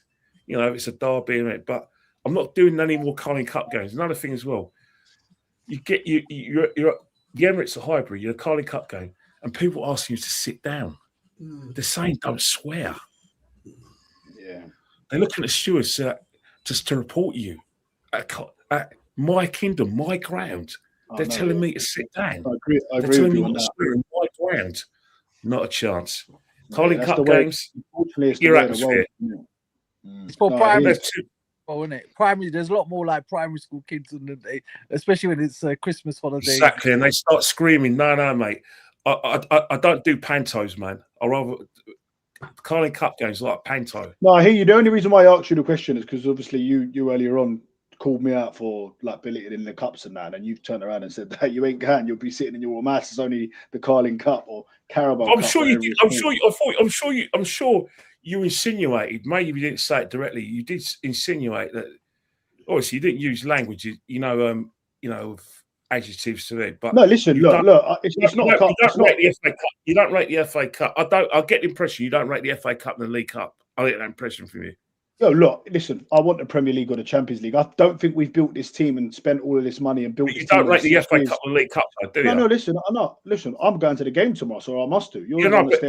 But essentially, you see them as inferior trophies to the Champions League and oh yeah, of course. Doesn't everyone? Yeah. Not really. You know what I mean? I want silver. I'm about glory, mate. I want glory. I want glory. I want memories. You don't think the Premier League or the Champions League's better, though? Of course you do. Look, I think the Champions League. I want the Premier League. I couldn't care less about the Champions League. You've heard it first, SJ, because I tell all these guys the Champions League. You can take that and put it in the bin. The Premier League, you're the best. There's no dispute. There's no arguments. Oh yeah, this referee decision or not. You had 38 disciplines, and you can't be lucky 38 times.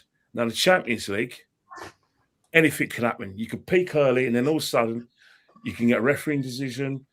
Before it was away goals were helping teams that weren't big names win it. In the Premier League, there's no dispute. You're the best. It doesn't matter whether you win it on goal difference or by a point or by 10 points. You're the best. No arguments. Let's put our nuts on the table. You know the score, man. You know the score. I think the thing is, say something. I think the thing is, I tend to agree with you on this one. Back in the day, you had the Champions League or European Cup, Cup Winners' Cup, UEFA Cup. To win the UEFA Cup, you had to be the best second team coming. To win the Cup Winners' Cup, you had to be the best Cup Winners' Cup team. FA Cup, League Cup, all round Europe. Nowadays, I think it's devalued. It's my opinion. To win European Cup, you can be a team from God knows where, who's like we never heard of, and you get into the European Champions League, if you want a Champions League. To me, it's devalued because to get into what was the old European Cup, you had to be the best of the best. You were number one in your league around Europe, whether it was in Scotland, Wales, Ireland, England, France, Spain, Portugal, Germany, when Russia were in it, whatever. Now, anybody gets in it. You can be. Why is it that 5 English teams qualify? And that, to me, I think is a shame, because I don't know why UEFA, for you younger fans, got rid of the Cup Winners' Cup. They got rid of the UEFA Cup. But the UEFA Cup's the same thing as Europa League. Sorry? The UEFA Cup, they've just renamed it Europa League. Same trophy. Well, okay. But no, it's not actually right, because that's the second division. It was never like that. You only the top one in Europe of the respective leagues. The Cup Winners' Cup used to be the second best European trophy. Then it was the UEFA Cup third, right? No, you're wrong. When I've done my research, that's what it says. No, you're wrong. It used to be Europe, the old European Cup number one. Cup. Everybody, the number one in Spain, Portugal, England.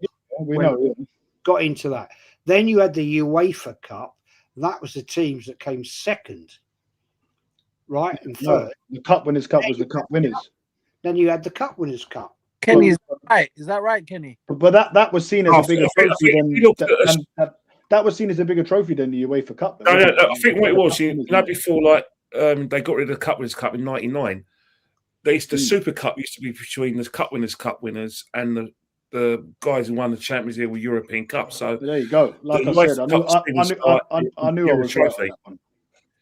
But I think look, it's all about opinions. I think, right, without second tier one after the European Cup and the Cup Winners' Cup. The thing is, I've got respect for all you guys, right? SJ, when I said like I want the Champions League and stick it and shove it, in some shooting and over a state, I see where you're coming from, bro.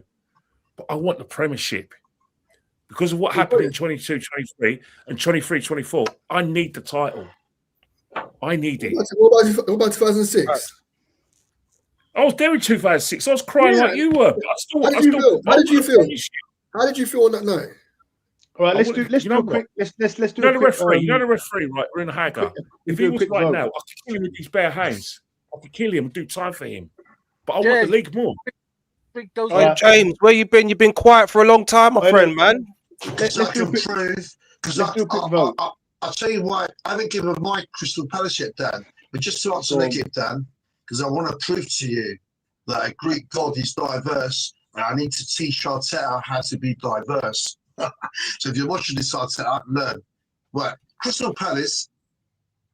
You know what, Ken? Great minds think alike. Exactly the same team, mate. I was contemplating Norgard's magnificent performance in Europe at centre half. Saliba has played the last 2 games. He's doing well. He's not knackered. But I think it was Hugo that said in Capia, he's gassing towards the end because he must have played about 5 games in a row. So I contemplate. See, there's a big issue that no one's mentioned. I really rate and I love that Crystal Palace striker.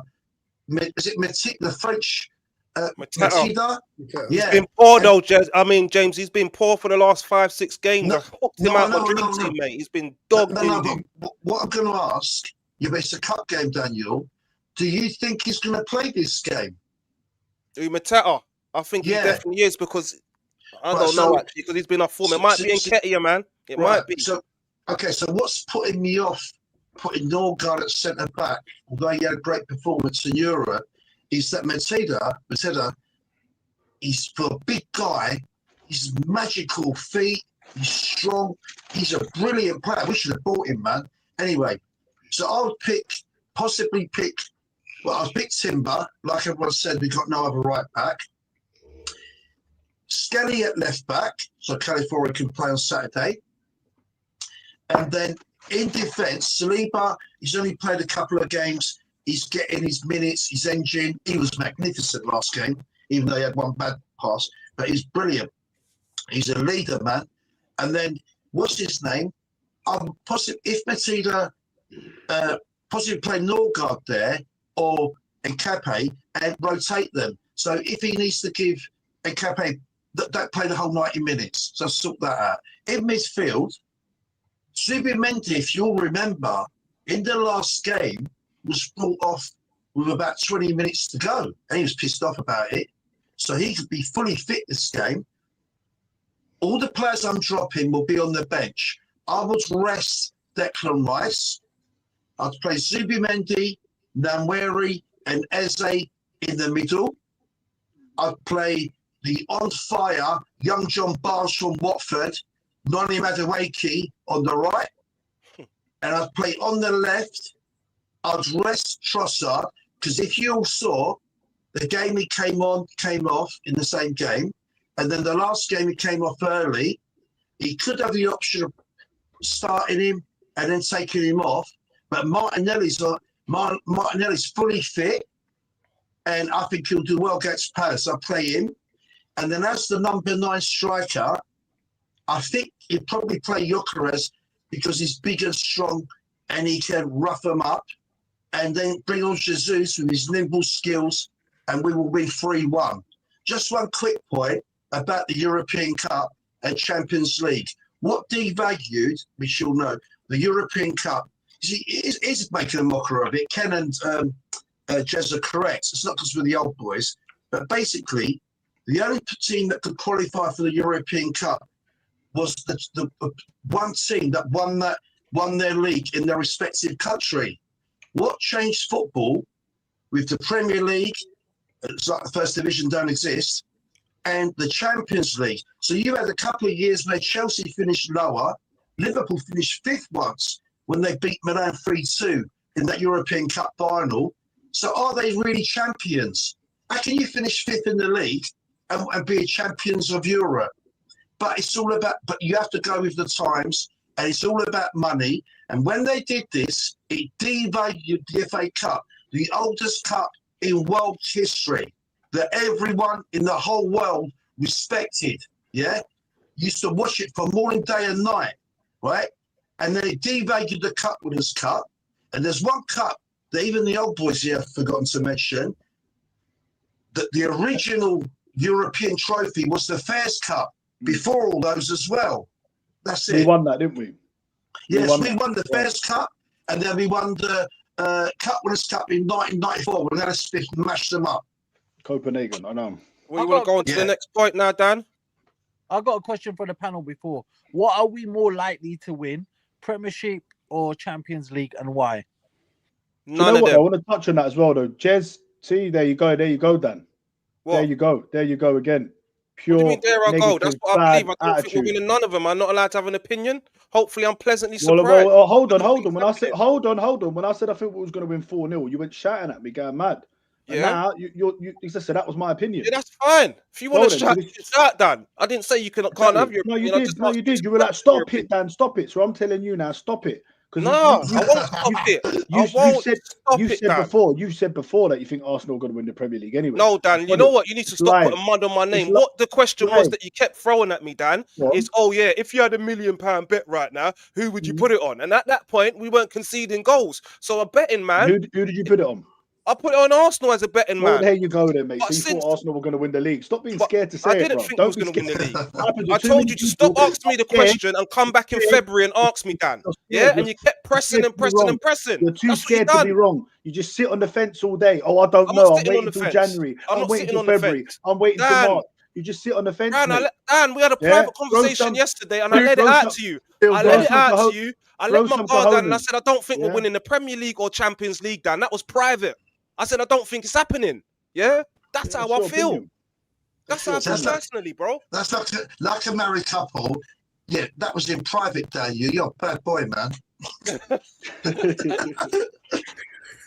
Trust me, you think this is bad. Private face to face, it gets more heated than this, mate. Trust me. Dealing No, with do you know Beluga what? Do Dan. you know what? Do you know Flipping what? hell. The Dealing with people we argue the most with is because I can see how much you love each other, and I respect you for that. Yeah, no, outside the football and that, come on, it's me In and that Dan, innit? hour, Our sons that play together hour. and all of that. It's love, innit? But when it comes to football, I hate him. That's the truth. Ah, Yeah, and I hate you right back. You love him. You say I love you. no. No, Nah, mate. he's right. He's right. He's right. Outside football, we're as good as gold. As soon as we start talking football, it gets heated, and I've got to turn the phone off on him. Yeah, that's how. That heat shows the love. Hey, I'm older than you two. Listen to when the old git speaks, right? Hey, Yeah, positive, Dan. Go Positive question to you, my friend. Positive Go on. question. Better be better than that Burkamp one, I'll tell you that. banter. Do you respectfully, do you ever admit when you're wrong? Yeah, of course I do. When? Go on. Dan, Whenever I'm wrong. positive, Dan. It's like you're a Do you? sultana. No, wait. Do you, Jez? Because you clearly got the Burkamp thing wrong, but you just deflected in it, and you didn't admit you got it wrong. Sorry, mate. Say it again. Didn't hear. I said you clearly got the Burkamp thing wrong, and you couldn't accept it. And you No, I didn't get it. No, I didn't. You did, because we were talking. Right, let's go back to it. We were talking Dan, about Dan, Saka. quickly. No, hold on, no, because I need to clear this up. We were talking about Saka, and I said he's got 7 goals, and you went, that's basically insinuating that's not enough. Do you know how many Thierry Henry had? Do you know how many Bergkamp had? Then you said Bergkamp had 16. I said Bergkamp did. You said no, I meant Henry. I said all right then. So you said Henry had 16. You're asking me how many did Bergkamp had? I said not many, because he was 35. I reckon he's been lucky to even have got 10 goals that season. Before Henry, Bergkamp was my favourite player. There's many times I look at what he's done. And like I said earlier, I know the most goals he scored in the league was 16. Never got more than that again after 1998. Won a double, got player of the season. So when you mentioned him in 2004, I knew it. He was 34, 35 then. He wasn't even playing every game, right? So I knew that it wasn't good. But you was insinuating it would have been a lot. And I asked you, you know, you didn't say how much it was. I said he might have had 5 or 6 goals if he's lucky by that point. And it turns out that's only how many goals he got all season. And then you, after making that, you knew exactly how many he had by Christmas. It must have been 1 or 2. So that would not be defending your argument against Saka, would it? No, my question was how many goals did he score that season? Yeah, and in total it was 6 or 7, and that's what I said. It was 4 in the league. He must have got 1 or 2 in the cups. Yeah. So the point I was trying to make, was if Saka's a top scorer, how many goals has he scored this season? That's what I said. Yeah, 7. And so my point was, he's not a top scorer, is he? Goal scorer. Look, but he might score another. He might score another 10. We might score another 13 before the season's done. Daniel, he might. Daniel. Oh dear. At some point in this podcast, you know, I said it to you privately. We're coming up to January, and can we pose 2 questions to the panel? Would you like Berta to get more players in? If so, what positions and what players, Daniel? Look, I don't think we're going to sign any players. We've just spent 300 million. I don't see it happening. I just don't see it happening. If we were to sign a player, everyone keeps saying left winger. But for me, Trossard's been performing quite well, probably been a best attacker this season. Martinelli's been very good when he's come off the bench. He's created history and got 5 and 5 in the Champions League. So I don't know. For me, I'd be looking at a midfielder and a defender personally because of our injuries in defence. I'd be looking for someone with similar attributes to Declan Rice. You're never going to get Declan Rice. He's 1 in a million. But someone that could cover that number 8 role. That would be the main option I would be looking for. Just God forbid Declan Rice did get a long injury, which he never does. Which old Shano, Jesus Powell, kept, after I said he wouldn't get injured, he made his title about the uninjurable Declan Rice. Got injured, but then he was playing in the next game, wasn't he? So the man doesn't get injured. That's why, listen, the best players are available. And sometimes it's not just how good you are, it's about availability. And Declan Rice, even if he does come off, he's still ready to go the next game. All right. Negative, Dan. What signings would I make if we could in January? It's 3-pronged. Do you think Berta should look to get reinforcements in January? If so, in what positions? And do you have any particular players in mind? Negative, Dan. The only position that I'm looking at personally is maybe the left wing.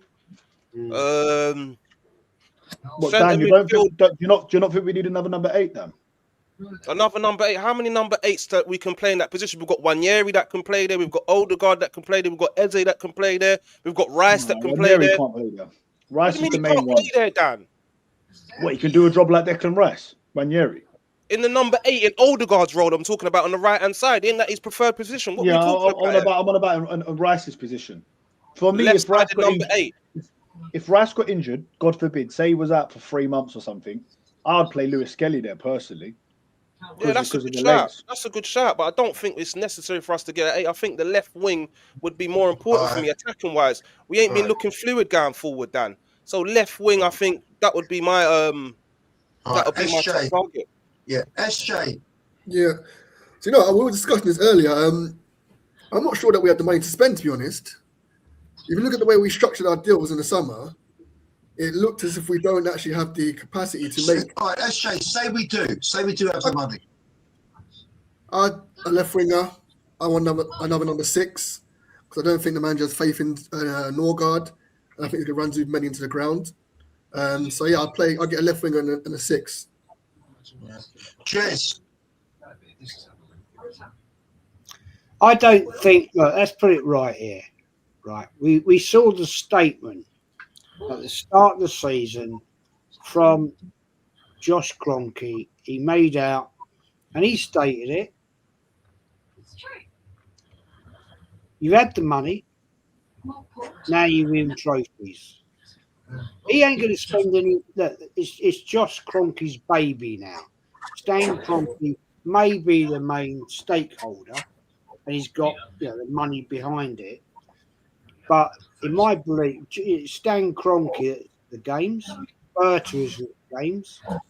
Right, Berta has come in, and Berta is doing the background scenes. He's brought the players in, probably that maybe Arteta didn't want, but that's a thumb up Arteta's arse to say, well, you're having them because we're moving on. Well, I agree. Now the question is this. Right, Josh Kroenke said to him, "Someone's got something switched on." Josh Kroenke turned around and said, "This season we win trophies." Yeah, he made that statement, right? So, if you want to ask me that question, is Arteta going to get more money in January? No, all right, because Berta has gone out there and got the players in. And I'll tell you what, Berta is a dirty bastard because he is working already to get rid of Arteta. Because at the end of the day, I think Josh Kroenke is putting Arteta out there and giving him enough rope to hang himself. Because at the end of the day, they've said, Josh Kroenke has said, we win trophies. If Arteta don't deliver this year, he's gone. Right. And it's not going to be something like just the Carabao Cup. Yeah. Right. And I love the FA Cup. I absolutely love it. I was brought up with it. Kenny was brought up with it. Right. James, you were brought up with it. Yeah. Right. We used to sit there and watch it on fucking BBC From the like morning. eight From the in the morning. It was the only live game of the year at one point. That's wasn't right, Daniel. What? That's right, Daniel. It was. That's right, Daniel. Yeah, and I've it? been. They've killed it now, haven't they? They Every really FA have. Yeah. final. Yeah. I've been to every FA Cup fucking final since 1971. I've got all the programs to prove it. Yeah. All my tickets. Right. I don't need to answer to anybody. At the end of the day, it's the biggest day out. On Arsenal. Arsenal. Biggest day out in Arsenal. It's the biggest day out in fucking football for me. Yeah. I can't answer about Champions Yeah. League. When he was there, I didn't. Yeah. I wasn't there. Yeah. I didn't get a fucking ticket. Yeah. Right. Yeah. Was you there in 2017, Jez? Sorry, mate. Say again. Was you there in 2017 when we won it? Wenger's last FA Cup, yeah, because that was my first ever final to go to. That was my last ever. Yeah, and I had 20 quid on Sanchez to score first, Arsenal to win 2-1, 50-1. So we didn't just win it, we won it, and then I won £1,000. It was. We don't care about your bet. It's all about Arsenal winning the trophies, mate. This is our story, not yours, mate. Did you buy anyone a drink when you won the money? Buy anyone a drink? Yeah, of course I did. Come on, mate. Oh, good. I went back to Kenny's a lie. He won the other day. He didn't get me shit, mate. Don't lie, bro. That's because he loves you. Ken, do you think we will get any? Do you think we will get any players? Do you think we will need any players? And what positions and what players would you like? Well, first and foremost, we spent a lot of time in podcasts and pre-season. We're giving the actual transfer window marks out of 10. I always say 0 out of 10 because I've got to wait to see them play. So I don't grade them. Great point. I don't grade them. I don't grade them until, because it's like you guys did your A levels. I could go up to your parents and say, right, you're going to get A. I predict you get AA, B, and that'll get you into to do a law degree in UCL. But you haven't taken the exams yet. But judging by what I've seen now in terms of the personnel, seeing every player play, well, how can you say we've got the best squad in the country and then you still need reinforcements? The problem what we need to do is that we're seeing players that are in the red zone. They're still getting plays, still getting injuries. How about using the players we got? We spent £300 million on players, and the only player that starts regularly out of £300 million is Zubimendi. God creates we're not sure about. SA, Madueke. Well, you don't need to buy new players. You got them. Well, Hincapié, Mosquera, Hincapié's still fit. You don't need to buy anyone. If we got the strongest squad in the country and the best squad in the country, why do we need to get reinforcements in January? Okay. Hugo. Yeah, I'm with Positive Dan. I don't think we're going to get anyone. I think there's two superstars in France that I absolutely love. I watch French football sometimes. Yeah. One is that Magnus Akiloshi, who plays for Monaco. He's like a yeah. I doubt we're gonna get him, but the one we are linked to, the one we could get, who I think is phenomenal. He's like a young Declan Rice at 17. Is Ayoub Bayoudi at Lille, and I think he is an incredible player. And we've been linked. He is, yeah. I would really love to get him. I'm also with Walker in the chat. Walker says Kobe Mainu. I think if Kobe Mainu is available, that guy can play. He's just he needs a good manager, arm around his neck. He's a baller. He won't play every game, but if he's there to do a bit part job, even on a loan, I'll take Kobe Mainu. Just cover all.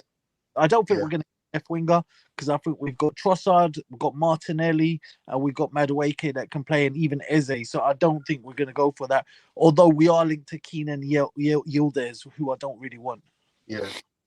Right, Mark says this. I've got 3 points on this. Do you remember when the Cronkies, where they've got a baseball team, an NBA team, and an NFL team. I think it was about 3 to 4 years ago where the Kroenkes in the draft bought the most expensive player to win the title. I don't think it was in the NBA or if it was in the NFL. Do you remember that? It's 200 million or something. Do, to be fair, James, but yeah, right. land your point, but they use, we know, up until the last 2 to 3 transfer windows, Arsenal Football Club has been used as a cash cow for the Kroenkes sporting interests in America. So every time you watch Match of the Day, they go, "Oh, look, there's the owner." But look, this is a great point from Hand of Arsenal. Hand here was a loan for a reason. He makes a great point. That's what I said. Yeah. He's actually loaned to Dubai, even with PSR and all of this. I don't see it. I don't know if we can go and get a player on loan or a cheap player, possibly. I've got one to throw out to the panel here. James Ward-Prowse is, I think he's at West Ham, but not playing, right? James, would you take him for backup? No, he can't run. He can't run. I think you know the thing about Tomei as well. He can't run either. He's not quick. Kenny, I think to address what James just said, right? Deliveries, guys. This is all I was thinking of, isn't it? What you're saying is that the Kroenkes have used the Arsenal cash to bolster their teams in America is rubbish. Because if you want to go and look at the Arsenal accounts on the government website, gov.uk, Arsenal FC, right, you can see exactly what Arsenal have spent on Arsenal.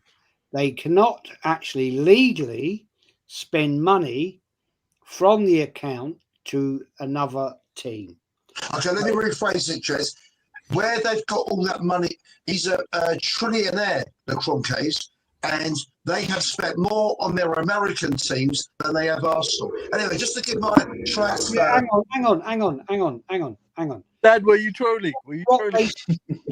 Hang on. What they spend on their American teams has got nothing to do with Arsenal. No money. I get your point. Let me tell you this. I used to run a business. I know how businesses run. Right? Yeah. They cannot transfer money from Arsenal's account to their account of their teams in America. Yeah. Right? It's called illegal.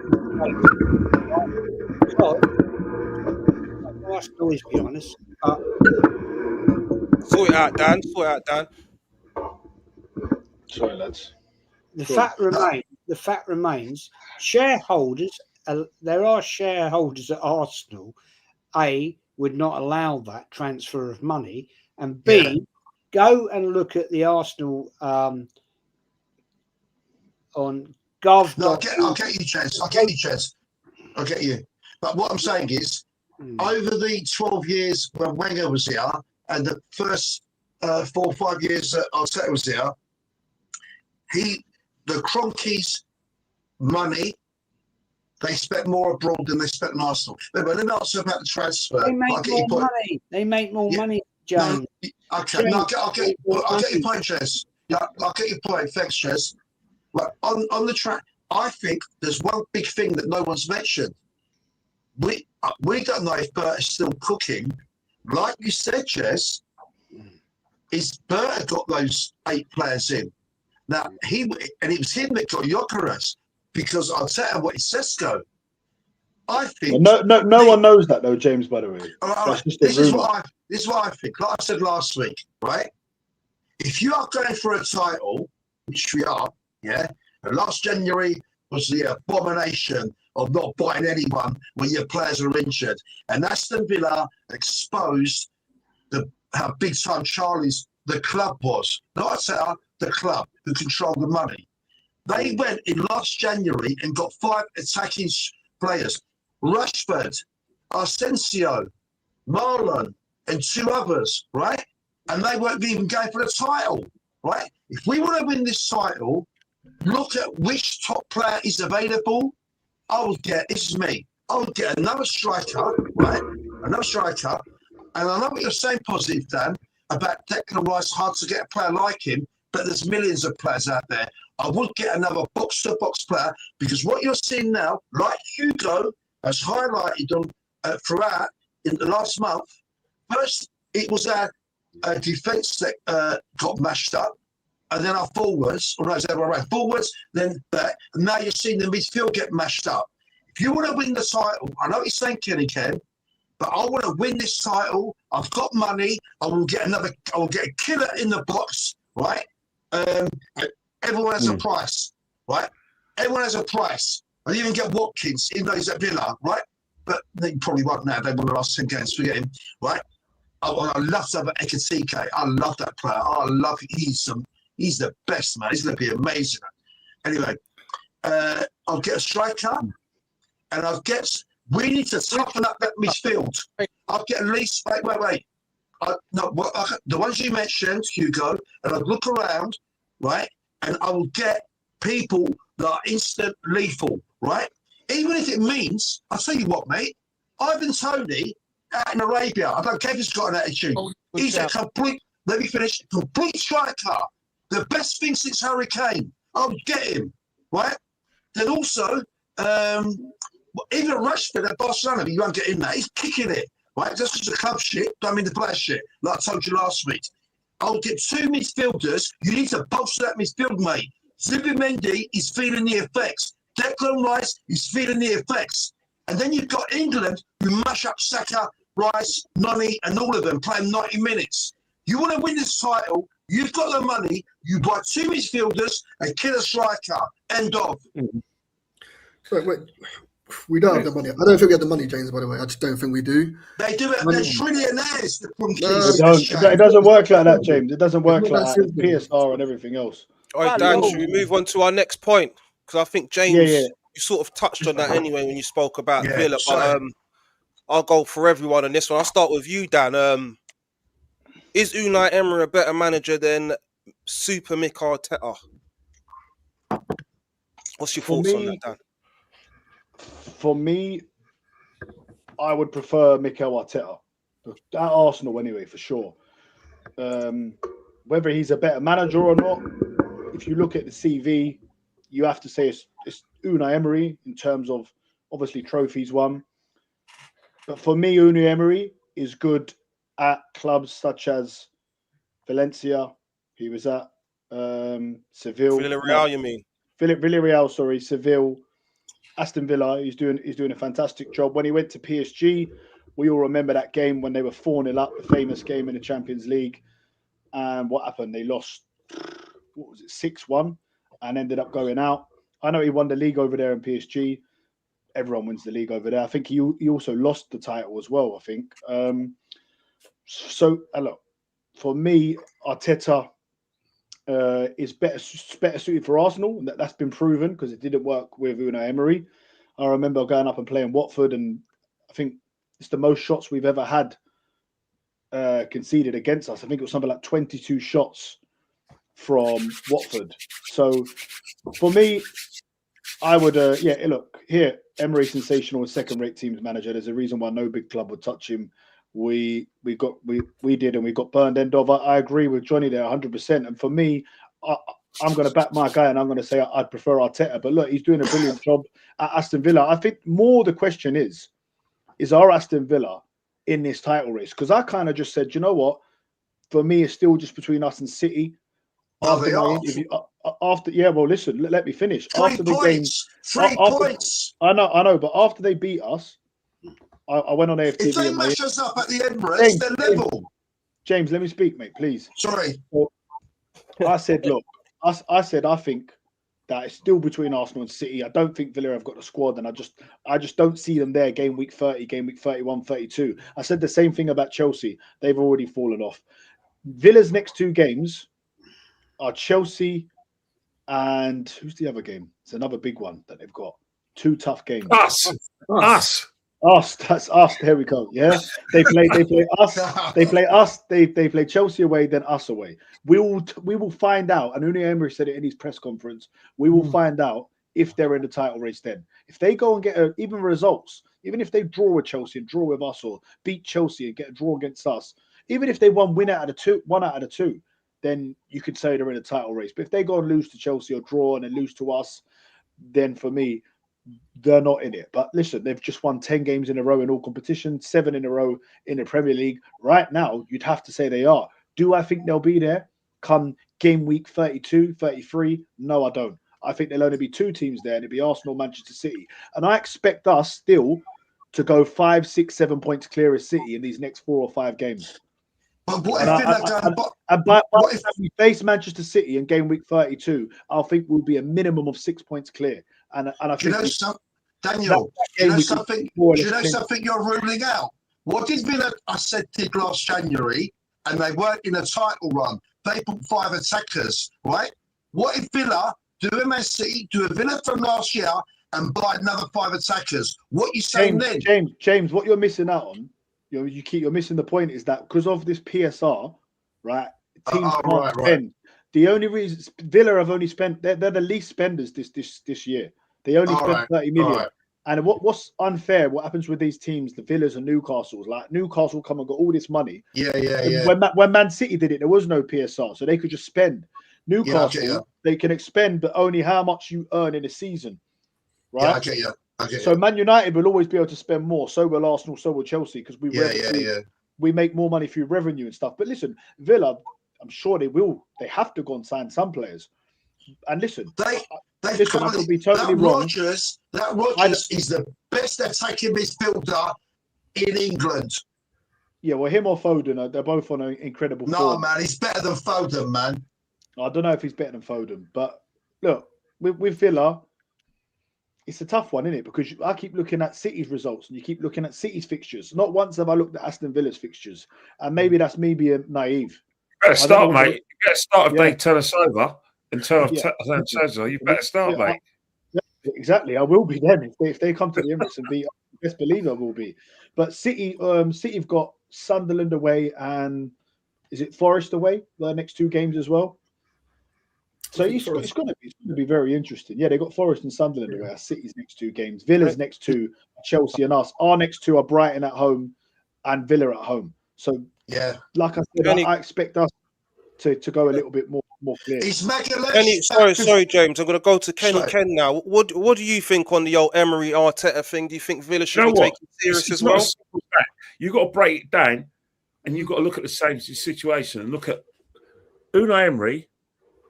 Can't work with big time Charlies. At PSG, he had big time Charlies. Arsenal, he had big time Charlies.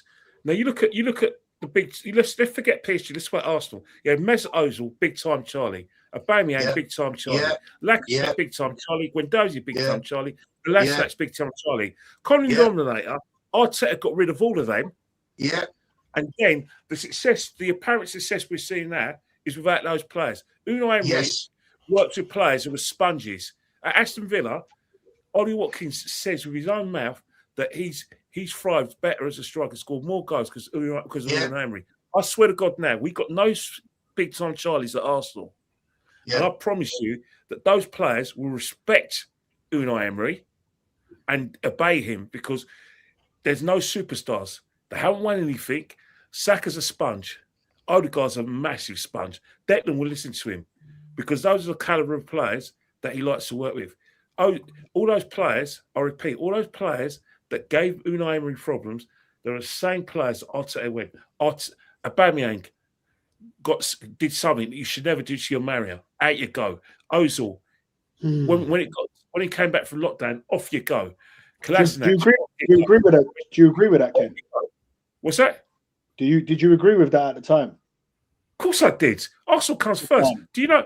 As much as I like Aubameyang, you can't do that to your manager. You just can't. Yeah. If Aubameyang was saying goals, they'd let him go.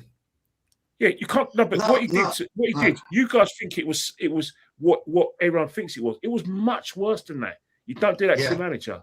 Yeah. When But dudes not just that, big time Ken. Charlie, disrespectful. All the players disrespectful to Mikel Emery, Arteta did the frat boff. I'll tell you now, Arteta will not be in this position if he had those players. Yeah, yeah. Also, That's Ken, my you're view. right. Yeah, That's why he got rid of Aubameyang him. undermined the whole team. He's a big time Charlie, Johnny on the spot, couldn't head the ball, right?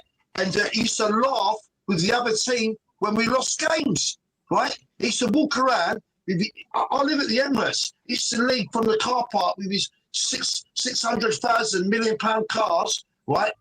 And all this. He didn't give a crap, mate. And he held Arsenal Football Club to ransom to get that contract. Once he got it, yeah, game done. Look at the facts. James, who do you think's a better manager though, Unai Emery or Mikel Arteta? Right. In world history right now, as you pointed out, positive Dan, Emery has the better CV, right? He's been managing a lot longer. Exactly. But I know you'll think I'm anti-Arteta, and I'm not. I still believe you're going to win the title. I still believe in Arteta. But if he plays the correct, if he plays the correct tactics, I think Arteta's the better coach. I do. Yeah, he's more. But you can't dismiss what Emery's doing at Villa right now. No, 10 wins in a row, and he's got a lot of good players, mate. He has got a lot of good players, and I wouldn't be surprised if it depends on injuries. I mean, their team is hot, man. That is going to be one extravaganza of a match. It's like a title showdown. Villa at the Emirates. And that's when we'll find out who's the big boss. Hugo, what do you think? Arteta or Emery? I think just to answer on the Aston Villa first. Listen, in my lifetime, I see Otto lead Greece to the European Cup. I've seen Greece win the European Cup. And Palmer's 94. mad. Do you know what I mean? 94, I've seen Leicester win. Like, you know what I mean? So Denmark won it. You know what I mean? I've seen some crazy things in football. Kenny Ken, spot on. I haven't heard that term, big time Charlie. I love that one. I'm going to use that one. But yeah, he's spot on. Everything that he just said. We had too many egos at that time. Remember when Emery came, you guys can correct me, but 20 games unbeaten or something like that? We were on a phenomenal run. Am I right? Yeah. You did that, really. And then the fact thinking we 22. got back. But then what happens with Emery is he's very he sits down and he makes the players watch videos, and that takes a lot of mental energy and hard work. Aubameyang, 100% agree what James just said. He didn't turn up, and then there was late to the North London derby. I'm sorry. Once I heard that was it, man. 100%, bro. Not just that. Then we had Benduzi, who had a problem. He would go around. Remember, before Arteta came in, these guys were ballooning. It's in the sun. You can. Yeah. Guys doing balloons. These are professional footballers. Well, this is what I'm saying. This is what I'm saying. This is what I'm saying. People forget we were 10th in the league with players 100%. Doing balloons. And then you had now we're fighting for the Premier League and the Champions League. Whoa, this is where Arteta's done nothing. This is where you got to give Hugo, when he held the John. And then because then you had Mesut Ozil as well, who came. I love Mesut Ozil, got it back on my shirt, but he'd play when he wants to play. And I think it was Troops, correct me if I was wrong, on AFTV, who started Good Evening. Do you remember Good Evening? Yeah. And then Mesut Ozil started doing it in a tweet, Good Evening. That's undermining the manager, bro. Well, Guendouzi used to mind that he couldn't speak English. He was taking the piss out of his Spanish accent in the changing room. And these are examples of big-time Charlie's said. You can't have egos like that. Or when he told that Brighton player, how much money did you get? This is how much I get at Arsenal. Do you remember?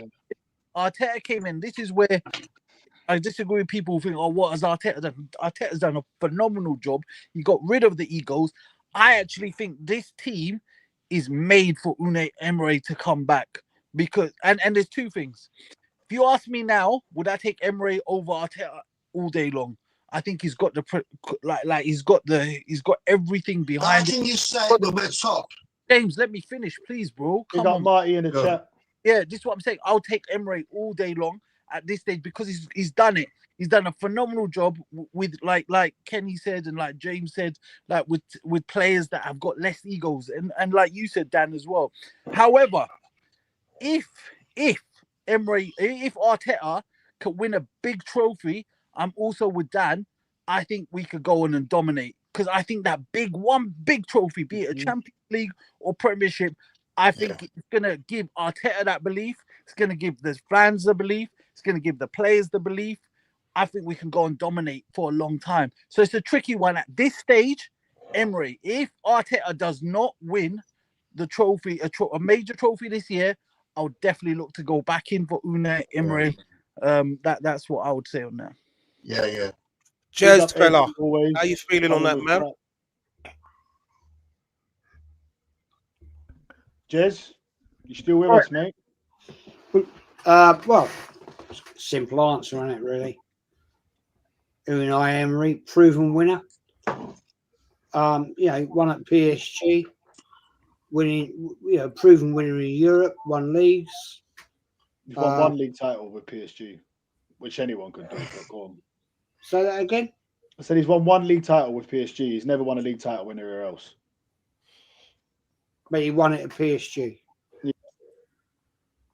Do you not think Arteta would win it at PSG? I think anyone would have won it at PSG, to be honest. I think Okay. I think James, fair play, fair comment. Yeah, I definitely would.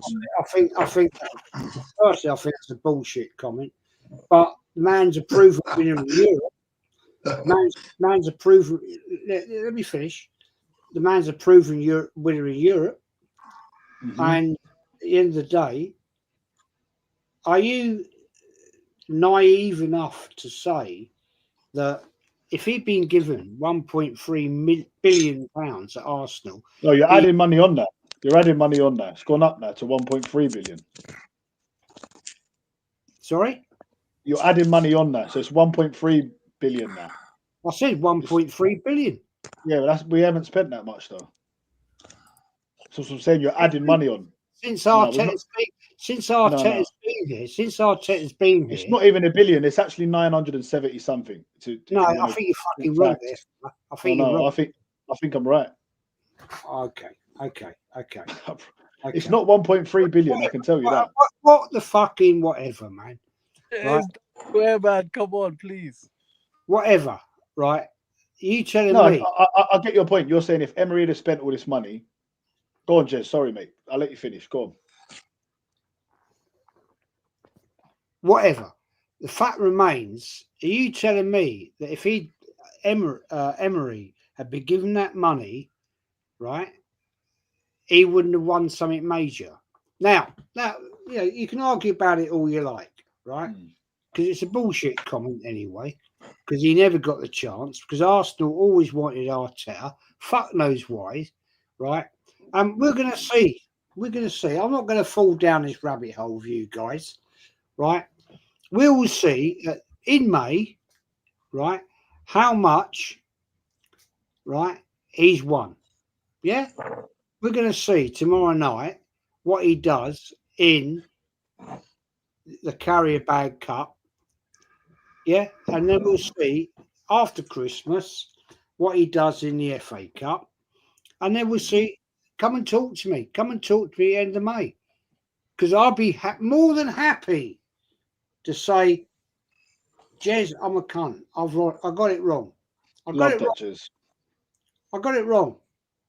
Right? I don't believe I will be wrong. Because I've seen it with this manager. Right? I've seen it now for the last 5.5 years. Yeah? But this manager, if he gets it right, fair play to him. And I'll be respectful. I'll say, yeah, fair play. Right now, I don't think he could win a fucking donkey derby, to be honest. I don't think he's got what it is to get over the line. So, seen it all too many times, mate. Seen it too many times. But we'll see. And on that note, probably the last time I get to have a chat.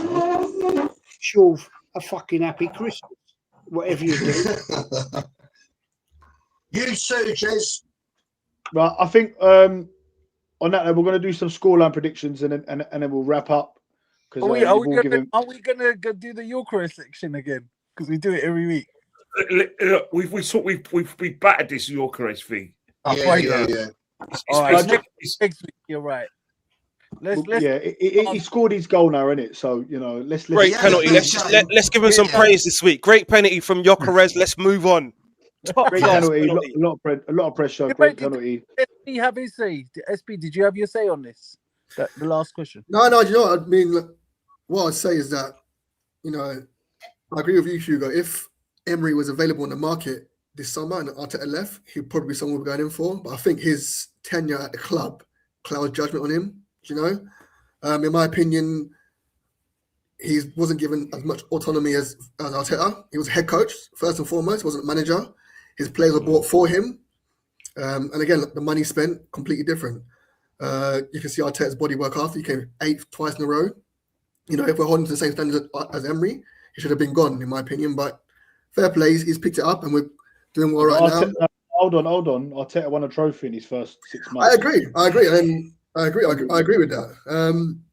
But still, notwithstanding, Arteta beat Chelsea in the final where Emery lost. So I think that's what kind of gave Arteta a bit of breathing space. Sorry. But no, let us finish. Yeah, no, I agree. The cup trophy probably gave him the credit that he got to actually keep his job because, in his first full season, after 14 games, he had 14 points. And luckily, I think even Regis Dan said it on the last stream, Smith Rowe, if Willian and Louise have COVID, Smith wouldn't have played, you know what I mean? So I think Emery's got the body of work, but it's hard to compare, I think someone else said it, because they're at different points in their managerial career. Emery's been there, got his European trophies, but yeah, I mean, if I had to say right now, I'll probably say Emery's a better manager just based on his trophies. It could, at the end of the season, could change it if Arteta wins something, but it's ifs. Everything around Arteta right now is ifs, so we've got to see. Yeah, for me, James, I'll just quickly say, based on his trophies that he's won, based on the trophies that he's won and the head-to-head record against Arteta, 10 games, 6 wins, 2 losses, 2 draws. So that's another point that I'll make. He out-tactics Arteta almost every game. So that's another point. But yeah, we'll see end of the season what happens, and then we can make the full judgment on the 2 managers. But yeah, moving on, Dan. Sorry. Go on. We'll go to James and then we'll do score predictions and wrap up. Do you know one massive thing that everyone's missed out? Aston Villa just won 10 games in a row. Aston Villa could win the league. Excellent. Why would you want to leave Aston Villa? Aston Villa have won 7 league titles and 2 European Cups. They are a big team. Why would you want to, if he wins something at Villa this year, why would you want to come to Arsenal? You have to be aware of that. And they nearly knocked out PSG. Remember last season they did it. Remember the thing that let them down is when they sold John Duran. That was a big loss for them. He's getting back to Aston Villa. He's got a brilliant team. Why would he want to leave? Just saying. Each and every time. The whole Emery thing with Arsenal, it's over and it's done. It didn't work. And exactly, Daniel. He's doing great at Aston Villa. Good luck to him. We've got Mikel Arteta. We're behind him. He's got us in a great position right now. So I think, we go over this, and I don't know. It's not the best conversation for me. But would you take? Hey, Dan, guys, I've got to go. I would never take him back. Hey, guys, I've got to say before you go, Ken, scoreline prediction tomorrow. Scoreline prediction, Ken. 2-1 either way, didn't you? 2-1 to either team. Sorry. Don't be that down. You know that I've got splinters in my back, so I've got to go. My back's gone because of splinters. Right. Thanks for coming on, Ken, bro. Thanks for having me on. Ken, I love you. Love you too, mate. I love you. Love you. Cheers, tomorrow. Let's quickly go around. Let's go around and get everyone's prediction. Show tomorrow. Jez, scoreline prediction tomorrow, my friend. I'm going to be positive, Dan. I'm going to be positive. Yes. Love that. I'm going 2-0 to the Arse. Brilliant. Yes, Jez. Hugo? I think we stayed within ourselves in that Everton game. I think we were hopefully, the only excuse I could make is we were leaving something for the Carabao Cup. So I'm going to say we're going to go all out and we're going to win 3-0. Good call. Good call. Sorry, Tyrell Gunner. Yeah. Villa don't have 2 stars. They have 1. It was in 1982. They've got 1, not 2, mate. So yeah, like the great Jez says, go and re-educate. Go and educate yourself, mate. I don't Yeah, think we score. Yeah, no, nor do I. I'm going 4-0 Arsenal. Jez is Oh. going 2-0. SJ, what you going, my bro? I think we'll win 2-1. That's my. I mean, if we're being honest, we're not in a great. Our performance ain't great recently, and we're going to make changes on that team as well. You know, people ain't fresh. People are not even like fresh players like Emery and who else, Norgard. If they play, they've got very limited playing time. You know, it's going to be difficult for them just to hit the ground running. But yeah, I think 2-1. 2-1. James? I hope. Yeah. I think SJ, you made brilliant points there about how our form is and there's changes. But one thing we haven't mentioned, we're playing at home. Yeah. So that's going to come into it. We need to What's make the scoreline, James, my friend? Sorry. It's like when you're chatting up a top girl, you've got to take your time. Anyway, you're a youngster, Nick, Dan, but you are married, so yeah, who's better, you? Right, you've got the title, I'm the challenger. But I'd say I want 3-1, but I think I'll be happy 1-0, 2-1. 2-1. Negative Dan, go on. Realist Dan, deluded Dan. I'm going for 2-1 Arsenal, man. As you know, I'm at club level tomorrow. I'm sitting next to the director's box tomorrow. So yeah, it better be a win tomorrow. That will just round it off for the Christmas period. You know what I'm saying? Are you going to chat to Berta? Say that again? Are you going to be chatting to Berta? I'm going to speak to Josh and just ask him what's happening at the end of the season if we Yeah. get no trophies. I'm going to say, what we doing? Get him on the podcast. Don't worry. I'm Could on you it. imagine that? Gyökeres brace. Yeah. I think Gyökeres and Jesus are going to get some goals tomorrow. Yeah. How many times? Right. Daniel, Crystal Palace got any injuries? They do. They've got injuries and they've played a hell of a lot of games. So Have they got their best defenders all playing? no, they don't. Who's Gay? He's injured, isn't it? Is he? Is Gay injured? What about No, I Mitchell? think- What about Mitchell? That Mitchell's Nunes fit. isn't playing, is he? Mitchell's fit. Mitchell played last game. Mitchell's fit. Lacroix's fit. Nunes is a doubt. Yeah. Listen, there's Did still you say- 65. Yeah. There's still SJ, 65 people watching. If you're new to Yeah. the channel, please subscribe. Yeah. We've only got we've got up to 56 likes, so Yeah. that's quite good. Then. Yeah. Stuff, man. Good stuff. SJ, did you say that Metsida, the striker I like, did you say he's injured? No, the right back, Munoz, the right back. Yeah, he's in. Oh. Yeah. Is all their midfield first team playing? I mean, they played last game. Wharton.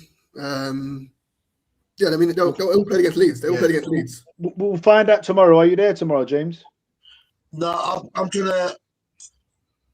probably watch it from home. No, I might be watching it in Wolverstone, my cricket team. But what I was going to say, the other plus factor, apart from being at home, is Crystal Palace, their bench is going to be weak.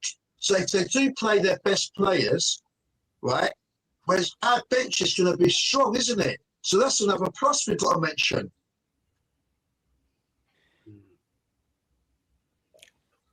We'll take that all into account, but we're just looking at a straight win and going to Chelsea in the next round. Yeah. That's all we're looking for tomorrow, man. Nothing but a win, man. Yeah. I think it'll be an Arsenal Newcastle final. That's what I think will happen. Well, who we got? Is it Chelsea after? Yeah. Yeah. Are you both Big up the everyone in the Daniels? chat. Big up everyone Yeah. that has liked. Make sure you hit that like button, subscribe. Are you all going to be at the games tomorrow? Yeah, and just someone I'm there. said in the Hugo, chat are you there before- tomorrow? No. I'll come and see you. I'll come see you when you chat to Robbie. Yeah, I just want to say that earlier on as well in the chat, people were asking for people's channels. I'm not sure. Do you have a channel, SG? I'm not sure if you got one. Yeah. Well, just want to just shout your channel out to everyone now, bro. What's the name of your channel? Where can they find you? I'll just leave there you go. Just put a full stop on the thing on the chat. Oh, you put it in the chat. Yeah, there you go. So go and subscribe to him, and make sure you tune into any of his videos or his lives or anything that he's got going. Hugo's, doesn't have a channel. He's just supporting us, and much love to you. James has not started that yet either. Jez is the Godfather. He's Jez is Arsenal. Go and follow him. And yeah, just want to thank the whole panel. Thank every single person for coming in. Every person who's dropped a comment. Every person who's smashed a like. Yeah, it's growing every single week. Yeah. So we appreciate all the love from everyone. Yeah. And let's hope that on the next live we're in the semi-finals of the Carabao Cup. Because then the quad will very much be on, because we'll be top of the Premier League, top of the Champions League, in the semi-finals, and of course the Cup hasn't started yet. But yeah, man. Stop drinking that tea. Right, SJ, it's very nice to meet you. Meet you, bro. Yeah. Hugo, are all you guys going to be at the game? Jez, everyone? Will be there. So, maybe after the game. I'm going to watch Avatar 3 at Leicester Square. And then I'll make my way you down. Coming back after? Yeah, I'm probably going to watch it at a pub or something. And both the Daniels going to be there. Yeah, I'm there, we'll be man. there tomorrow, mate. I'm there, man. We've not been listening, Jez, mate. Flip it out. I'm going to be there, but I don't know if I'll be able to hang around much after. I'm going to be with my son tomorrow. So, but yeah, big up everyone. Him, yeah? Yeah, I'm bringing it. Well, hopefully, yeah. See how he is. See how he gets. Early on the interviews. Get Dan or go to the studio and do your interview. What's that? Yeah. And I do have a channel. This is my channel, part of this wonderful family with all my wonderful brothers. Come on, big up James, man. Yeah. Big up Johnny, man. Johnny's been backing me up in here. I've been on my own today, but Johnny's been backing me up. So I appreciate Johnny's been riding hard, 70, 90 pulls. I should have said that, but yeah, he's been going in. That's my guy, man. Johnny's my guy, man. Big up, man. Thanks Daniel, a lot for everyone watching. Daniel, just a quick thing. I messaged you on your phone. Do you know where the Emirates are? There's 2 Caribbean. They're good mates of mine. And we could do what AFTV did, right? You do a promotion where you do a program, a podcast from their Caribbean restaurant. James, we saved this. We saved this for when the streams end. Appreciate it. Listen, everyone, thanks a lot. It'll be bigger than AFTV. You watch. I don't know about that, but listen, love and respect for everyone. Slow down. Love and respect for everyone for tuning in, man. Yeah. Get those notifications turned on so you know when we're going live. Big up the panel. We're out. Yeah. Come on. I love you, Jez. I love you, Jez.